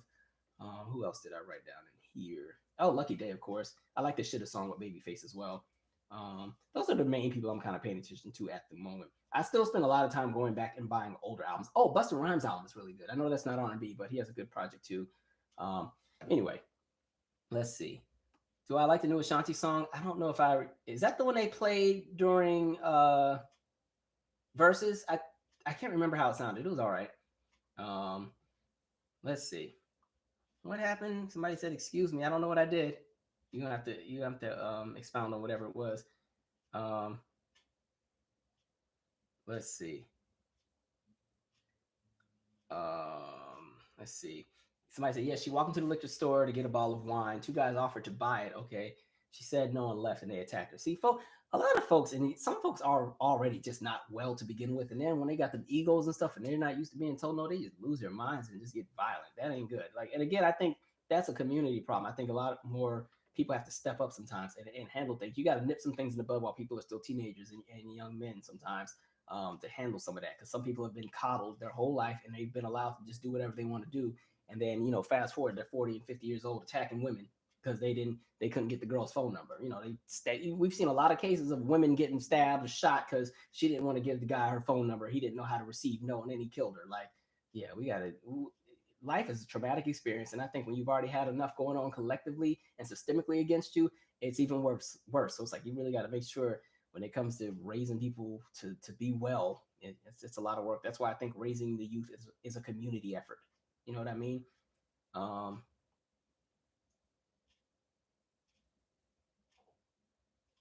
House music recommendations. I haven't been keeping up with a lot of the new house music. All my favorite house music is everything that came out from like 87 to like 92, 93. All of that stuff on a good Saturday when it's time to clean the house and you got to do that deep clean where you got to mop the floor and stuff. Oh, it'd be cranking like Black Box. Anything Martha Wash was singing on, I'm playing. I like Tin City, Bizarre Inc. Crystal Waters had some gems. CeCe Peniston, LaBauche, like all those songs were fun growing up. So there's a nostalgia that I'm hooked on that brings me to that. Some of those Dua Lipa songs aren't too bad. For on more so the pop realm, she has a few things that are kind of house, and even maybe like some of those songs in that Lady Gaga project weren't too bad. But yeah, most of my house stuff, I like all the throwback house and some of that early Chicago, Detroit area stuff that wasn't really commercial. I like a lot of that stuff. Yeah, I like anything high energy. I like some feel good music. I'm a happy person, so I like some happy sounding stuff. Rock music. Not anything current. I don't really know what the current stuff is, but back in the day. Oh, I like K Tronada. I like his remixes. He has a really good remix of Janet's All Right and a good one of If. And then his recent project wasn't too bad. But with rock music, if I had favorites, I used to really like Korn back in the day. A Freak on a Leash. What was that, like 1999, 2000? I used to really rock with Korn. No Doubt is more of a ska band, but they've always been one of my favorites. I have all their albums. Let me see who else. Green Day. That was my group too. I like Green Day. Don't want to be an American idiot. Yeah, I used to like them. Who else? Pink. Oddly enough, I've liked all three elements of Pink that have been there. I like the R&B influence Pink. I like the pop influence Pink. I'm not gonna lie, my favorite Pink is the rock Pink. Like I like the kind of You in Your Hand Pink. That's the Pink that I really, really liked. The voice that she has, it carries well on all genres, so I always rock with her on that. Alanis Morissette was always a favorite growing up, and that's probably because they played her so much on the radio. She actually, I just bought her last project, but I don't even know if that's considered rock. Her album is called, I know I normally spend time talking black music, so I ain't gonna be on here promoting two people much stuff, but the album is called, I just bought it. It's not too bad, but I like Alanis Morissette for the nostalgia. It's called Such Pretty Forks in the Road. And there's a song in there called like Ablaze and Reasons Why I Drink that I like a lot. Who else? Rock. I don't know any of the new rock folks. I don't follow the new ones. Oh, Paramore, of course. They're a little throwback as well. Radiohead. You know, everybody loved Creep. So those are those. But yeah. Oh, How You Remind Me. What song was that? This is how you remind me. I remember that. Okay. Panic at the Disco. I didn't know all this stuff, but I remember 9 in the Afternoon because my brother used to sing it every time he was playing Guitar Hero every 5 minutes. Aerosmith. Now that's my group. Now that's throwback. That's my group. The Aerosmith and Bon Jovi and Motley Crue, AC/DC. But Bon Jovi's probably my favorite because I like the Slippery When Wet album. And then, yeah, Aerosmith, that's always been my group. Jaded was my song when that came out in middle school. I played the mess out of some Jaded. But okay, that's my rock. That's all I got for y'all. Again, remember, I grew up in a bunch of different environments, so I've been exposed to a lot. Let's see. Oh, yeah, Red Hot Chili Peppers. Look at all this. Everybody's being eclectic tonight. Okay, Florence and the Machine. I like the lady with the red hair. She gets it in too. Okay. Oh, y'all letting it all out. System of a Down. I remember them too. I forgot the words. But yeah, I like all those 80s hair bands from the mid 80s. Those are all the fun ones. Oh, Stacy's mom. I heard one of them died. Stacy's mom. It's got it going on. We used to say that in high school. Stacy, can't you see? You're just not the girl for me. Incubus. Oh yeah, them too. What did they sing? Whatever tomorrow brings, I'll be. Yeah. Okay, y'all reminded me of y'all aging me out right now. I'll make a rock playlist and add it to Spotify if y'all are that pressed. I still need to upgrade. I made a New Jack Swing playlist I need to add to my Calvin B. Michaels page to share with y'all. Let's see. What else we got, folks? Winding down. Y'all done put everybody in here. See, folks, we trying to act like we only listen to one thing. No, we listen to everything. Yeah, Blink-182, they had fun videos. All their videos were fun to watch. Evanescence. That's the only song I knew from them, but they were cool. Welcome, Leica. I'm new here. Welcome. Dang, y'all gonna name everybody on Billboard, huh? Everybody. All right. Back. I rock with Beck, but I ain't gonna lie. I side that one year he won that album of the year over another project that I thought was gonna win. I was like, oh, y'all playing games today. Oh Lord, that was a night. Dang, nah, I don't know who the Cranberries are. I'd have to look that one up. Oh yeah, Lenny Kravitz. Yeah, I used to troll my brother. Like we used to have this guitar at the house, and it was just one of those little kiddie guitars. And I remember I'd always wait till Marcus was watching Pokemon. And then I remember I would go in there and get that guitar and just, I want to get away. I want to fly. You know, and I can't play guitar that well, but yeah. And I'd just be making noise. He'd be like, go, get out, get out. And I'm like, oh, good times. My brother, I kind of miss being in the same household with everybody sometimes. Like my whole family, we're all spread out around the country, but I used to troll him so much as a teenager. It's so funny. Dang, y'all gonna name all the rock people? We're gonna be here all day naming everybody. Fleetwood Mac, yeah, we like them too. I rock with Stevie Nicks. Somebody said I have the most random playlist. It says my boyfriend said, "Who are you?" Okay. Let's see. Oh, yeah. Thanks, J Law. By the way, I've done a few people's podcasts recently. Let me go to Anchor. There's a few people that I've been trying. I'm trying to collab with some folks. So, Jay, what is yours called? Jay, can you put the title of the episode in the chat? I just want to make sure I have it copied right. But he's not. Excuse me. I'm sorry. He's not the only person I did one with. I did one with Jay. Jason, what is it called? I'm trying to reinstall my Anchor app. The episode is called. No, I don't want notifications right now. This thing is annoying. Where's it at? Hold on, Jay. Did you put it in the comments yet? Because you'll probably get it before I can remember the title of the episode. But in that episode, okay. Shoot. Okay, Jason put it in a second. There's another guy. I did his podcast recently as well too. It's let me go to my emails. There's so many people. I've done like 3 or 4 podcasts in the last 2 weeks. Let's see. Gerard, that's his podcast. Okay, his podcast is called. I'm acting like an old person trying to read all this stuff. Is this it? Dang it. You know what I'll do? I will put the links to the podcast in the description to all of those episodes. How about I do that? That way you guys can actually just click. So after this uploads, I'll just put the links in because there's like 3 or 4 podcasts that I did, so I don't want to say the names wrong.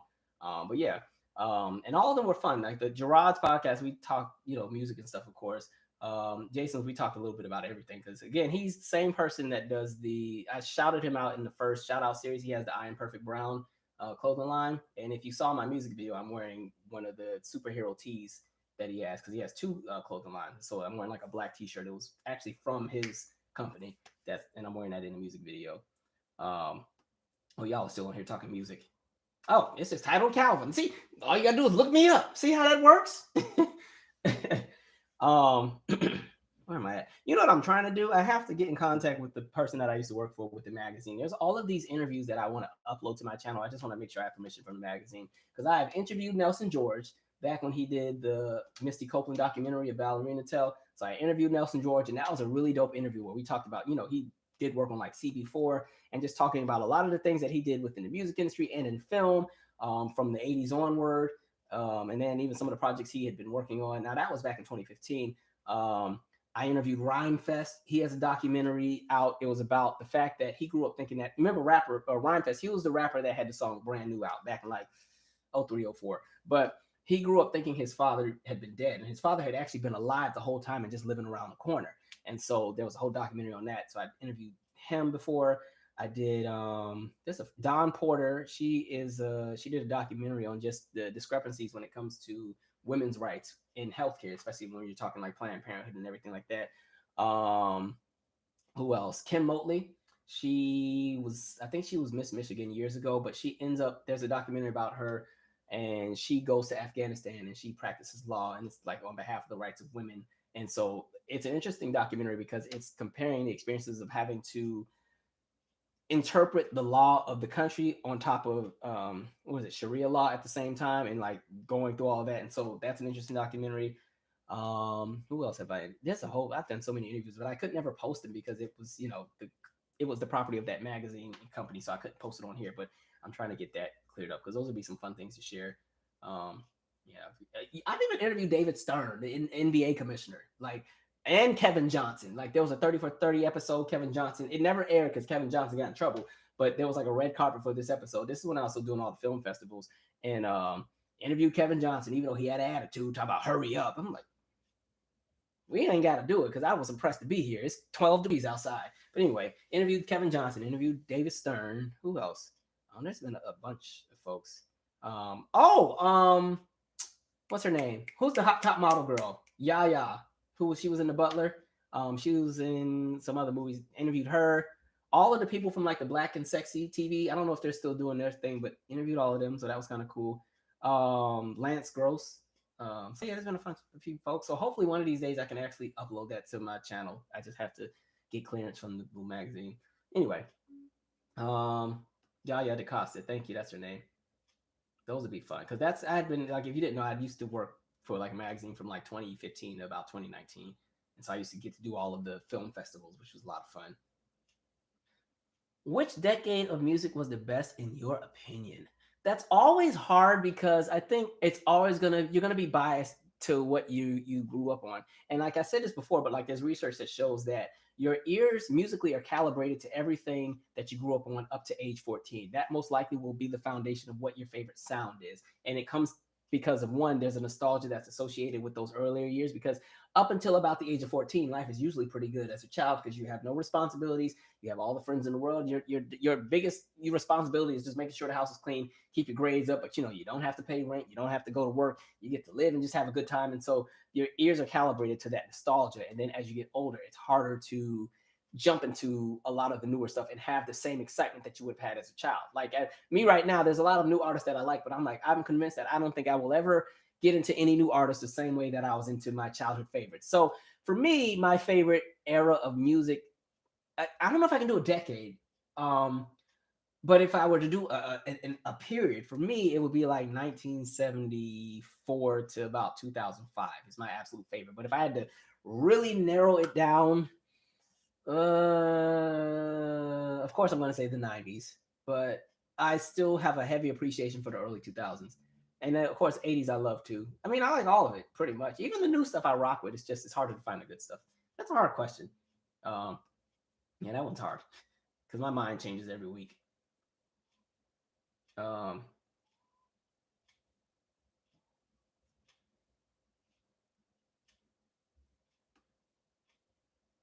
Let us see here.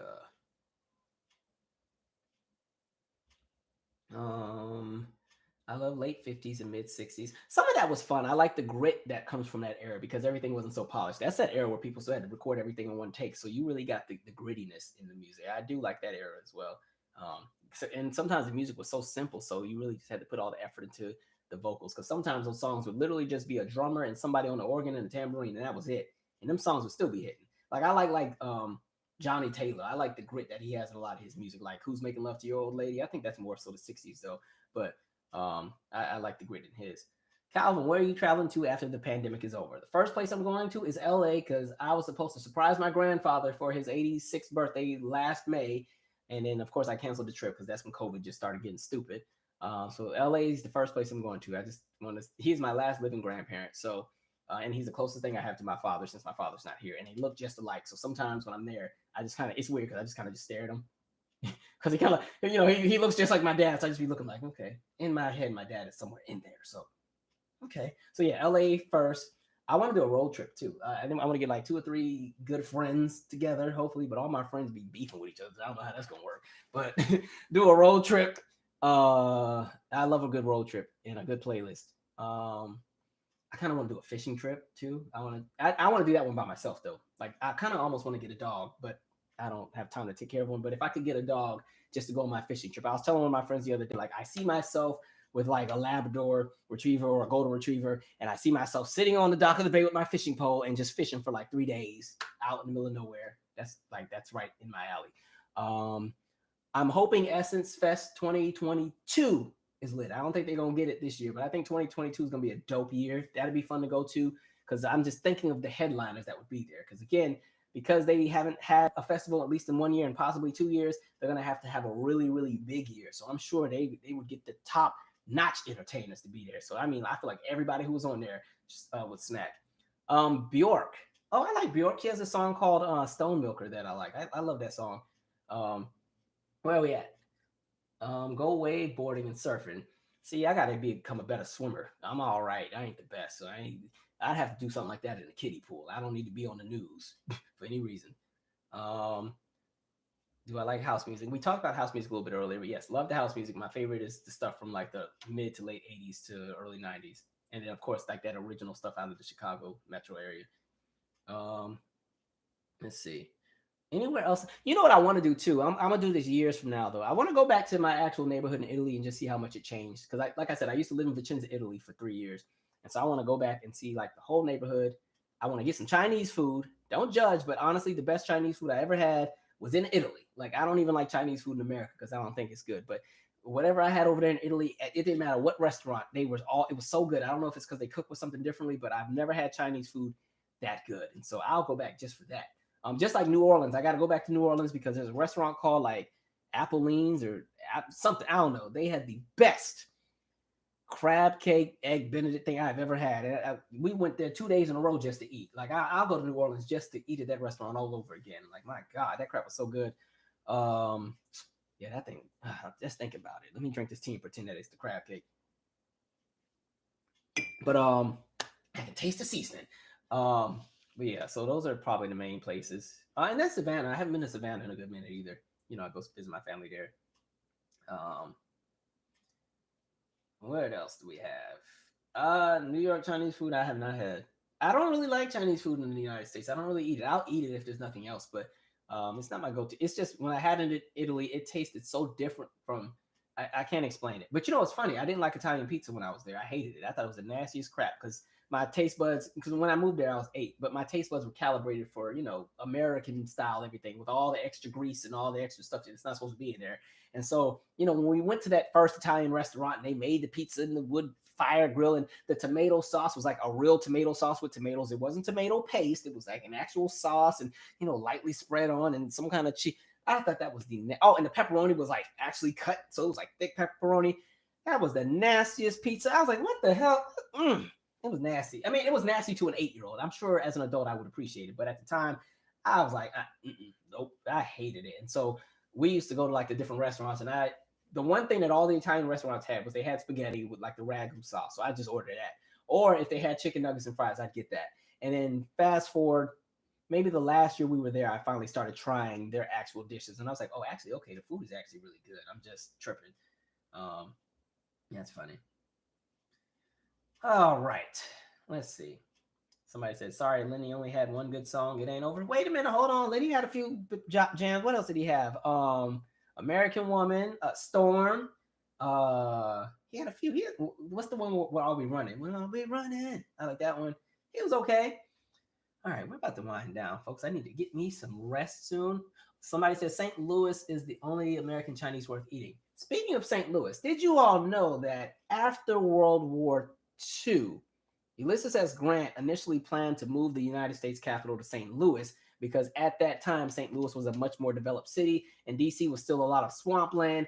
And one of the things that happened in DC during that time period was like DC was one of the most like fortified cities at that point. And a lot of the Union troops, not even just the ones from the Confederacy, but a lot of the Union troops were there. They brought all kind of different diseases. So it was like TB and malaria and smallpox. And so a lot of the people in the city were sick. And so DC at that point in time was like it's not what it is today. You know what I mean? And so there were conversations about moving the capital because, you know, the United States capital had been moved around before too. You know, remember it used to be in like Philly.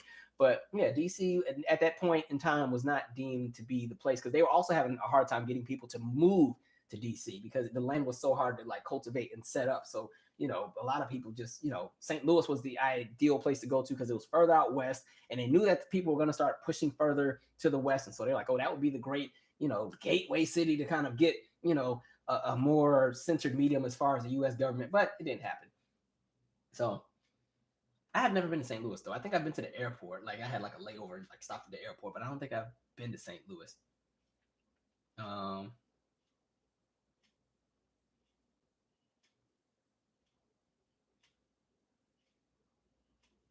Been going through Cher's discography. Cher's okay. I mean, she's not really my go-to. Cher has some okay stuff. I mean, I didn't really listen to Cher like that. Yeah, I didn't listen. I know a few Cher songs, but I don't have any of her stuff in my catalog. Um, we'll do trivia. Oh, trivia. We'll do that another time. So guess what I learned, speaking of trivia? Because remember we did the trivia in December and I was giving away money. And I told y'all that YouTube told me that what I saw in my live chat was the official correct, calibration tallying of the comments. They are liars. Really what it is, whatever your internet connection is, what you see on your screen is what you see. And so what happened is we did that trivia and I done gave out all this money and half of y'all were cussing me out. Hell no, I got that one, Calvin. I got that. I knew it was some stuff because when people start bending them two fingers, it's I got that. I was like, oh, okay, I don't think we're going to do this for a while. And so I had like two friends that also were on. And then they sent me a screenshot like, no, I really did win that. And then I looked and their name was there. I'm like, that doesn't match with my screen. So YouTube be lying. So I got to find a more creative way to figure out how to do trivia. It might have to be something where I put my Instagram handle in there and the first person that sends me the correct answer to my inbox will be the winner because we ain't doing that live chat no more because y'all cussed me out. And then I ended up giving everybody who was I guess mistakenly skipped over. A lot of people got stuff that wasn't supposed to get nothing. So I think when we finished, I think I gave out like almost $500 in trivia prizes, but it's fine because y'all do so many donations and watch my videos. So I was like, okay, it's a good way to give back. So that was kind of cool. But we'll do trivia another time. I don't have a lot of questions for y'all at the moment. Plus, it's already like 11:40, and I would like to get to my magical couch and binge on Investigation Discovery Channel and see who killed who. Let's see. But that was also a Christmas present too. I had already been saving up I already had like $250 set aside. So.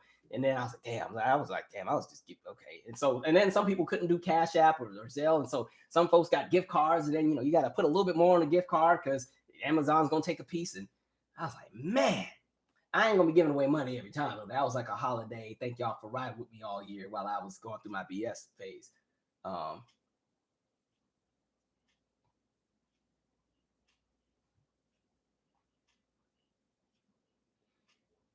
All right. This has been fun, guys. My aunt played Simon and Garfunkel in the car the other day. I wanted to hit the steering wheel. I remember I used to get mad. My mom, she was not fun to ride with in the car because my mom and I are so different musically. Like me, my attention span is short. I can't listen to the same thing over and over and over. I gotta constantly update my playlist, and that's why those playlists that I share with you guys have so many songs. They're not even really a playlist. It's really like a whole catalog. Like, because I know that R&B Gems one is like 2,000 plus songs. So my attention span is too short. But my mom can ride and listen to the same CD over and over for weeks. I'm like, yo, like I remember when we right before we moved to Italy, we did like this family road trip. Like first we were still living in Washington State. But we had just moved out of our house. We were living and staying with the next door neighbor at the time. Me and my dad, we went off on our own father-son road trip. My little brother went to Georgia to spend some more time with his family because he was only about 1.5. They wanted him to bond and get to know all the family. So when we came back from Italy, he wouldn't have forgotten who they were. And then my mom flew to Oklahoma to stay with her friends. So it was like me and my dad would do the whole Washington, California, and then drive over and meet my mom in Oklahoma. And so me and my dad had it was lit. We playing all the records and just jamming. And that's why I have such an old ear now. We got the Brothers Johnson going and we got the Earth, Wind & Fire playing. And, every now and then we'll switch it up and put some of the newer people. So, TLC was jumping at the time and Jodeci. We're riding, jamming, Seals and Croft, Summer Breeze. And then he'd go and play the Ozzy Brother version and ask me which one do I like more. We did all that jamming. We got to Oklahoma, picked my mom up. All that changed. She don't want to change the CD. She only want to listen to gospel. And so we used to listen to that, it was an album called, I don't know, it's not Georgia Mass Choir. I think it's called Sunday Morning. It's the album that has the old lady singing, come on in the room. Come on in the room. Come on. Like, and that CD would repeat. And so I'm like, driving through Oklahoma and Texas. Come on in the room. Getting out of Texas into Louisiana. Come on in the room. Getting into Mississippi. Then we switch songs. I got a hiding place. Getting into Alabama. Come on. I'm like, we can't listen to nothing else. And then whatchamacallit? Like all the way to Georgia. We listened to like the same 2 CDs. It was that CD and it was a Dottie Peoples album. It's the Dottie Peoples album that has On Time God and Can't Nobody Do Me Like Jesus. And I'm in the back. I'm like 8 years old. Like, just now, mind you, like I said, we drove Washington down over, pick my mom up in Oklahoma and go all the way across the southern states, stop in Georgia. And so from Oklahoma to Georgia, 2 CDs, 2. Do you know how many hours that is? And mind you, we stopped in Utica, Mississippi and stayed for a few days. And so even when we would go to the grocery store in Utica, we still listen to them same 2 CDs. I'm like, Dad, you don't think we can play something? No, I ain't trying to hear your mama mouth. We're just going to listen to this. It's all right. All right. And then I think after we left Georgia, because we flew out of Pennsylvania to go to Italy, but I think finally when we got to the Carolinas, they're like, all right, we can switch the CD now. And they put in Hezekiah Walker By Any Means. I was like, all right, at least Hezekiah Walker has some crankage. I can do that, So we did How Much We Can Bear from Georgia to Philly. Man, yeah, my mom is fine listening to the same CD all day, and like she loves Shirley Caesar. And I remember I tried to buy her like a bunch of Shirley Caesar albums one time. That way, at least she could kind of rotate them. So at least if we're gonna listen to Shirley, it ain't got to be the same album all the time. Because she loved to play the No Charge song and then cuss me out at the same time. Like that's this song where it's like an old Shirley Caesar song. It's the song where the son, he has this whole list of chores that he charges the mom for. Like, I charged, cutting the grass, washing the dishes, babysitting while you went to the store, and 25 cents, this, that, and the third. And then the mom responds, well, for the 9 months that I carried you, no charge, and paying for your college and wiping your nose, and then years of crime, no charge. So my mom would always play that and cuss me out. Like, you see that? You better respect, you treat me right, okay? Blah, blah, blah, blah. But I bought her these Shirley Caesar tapes, and I didn't even realize how old one of them were. And so we're in the car, and she puts it on, and Shirley Caesar's like, we're living in terrible times. And I'm like, huh? She was like, just a few months ago, Dr. Martin Luther King was shot. I'm like, how old is this? I was like, Mom, what are we listening to? But man, so yeah, I like a lot of, my ear changes a lot. I have my favorite artists, but even then I don't even play them like that. But I have to constantly change because my ear gets bored really quickly.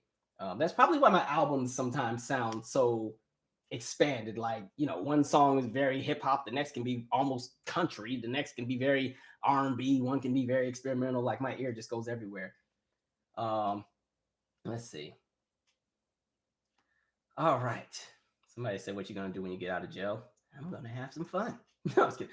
Oh yeah, I love BB and CeCe Winans. CeCe Winans, I love her voice. She that dang I'm Lost Without You. I've been playing that every week. Somebody said my mama used to wear out Helen Baylor, praying grandmother. I remember that, and I never knew who that was. I used to try to figure out who is this woman talking. I thought it was Natalie Cole, but no, it was Helen Baylor. I was like, oh, okay. That is funny. What song? Oh, y'all want to hear a funny story? I think I told it in the podcast. Somebody said, what song gets you on the dance floor every time? I'm only telling this because I just talked about it on Twitter, but somebody had a funny tweet where it was like they posted Usher's You Don't Have to Call video. And, Usher's in the, they doing the whole club thing and, all that. And somebody was posting like, that's what I thought the club was going to be like when I got to it.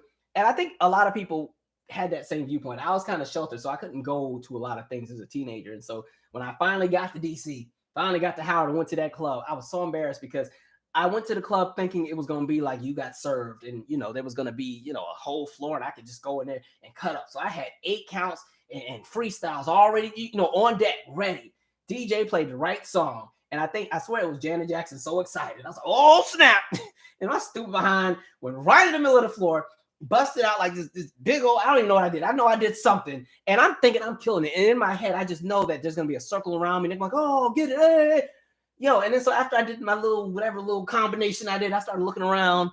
Everybody's like, and then I started looking around and, everybody else is grinding on the walls and dry humping and having sex. And I was like, oh, hey, we don't dance in here. Okay. Because this is like when trap really started jumping. So I was so excited because they had finally played one thing that wasn't trap music. I felt so stupid in there. I was like, God, this is so embarrassing. Because I remember in high school, like the little high school dances, I'd cut up. And especially like I was still on like one of the dance teams. So don't let the DJ play something we had just performed to, the way we would clear the floor and be in there just going. But oh, I felt so stupid. I was like, I'll never do that again. And one of my homeboys, he fries me up every single time. He said, yo, you know that time we was at the club? And he said, you turned into Terry Crews from White Chicks. I was like, F you. That's so embarrassing. Good times, good times. I was such a little dork. I was very sheltered when I got to DC. Very sheltered. Yeah, that was my first time ever going to the club. Embarrassing. I'm not gonna lie though, I killed it. My little 8 count was on point. Then I just realized everybody was like, "What are you doing?" All right.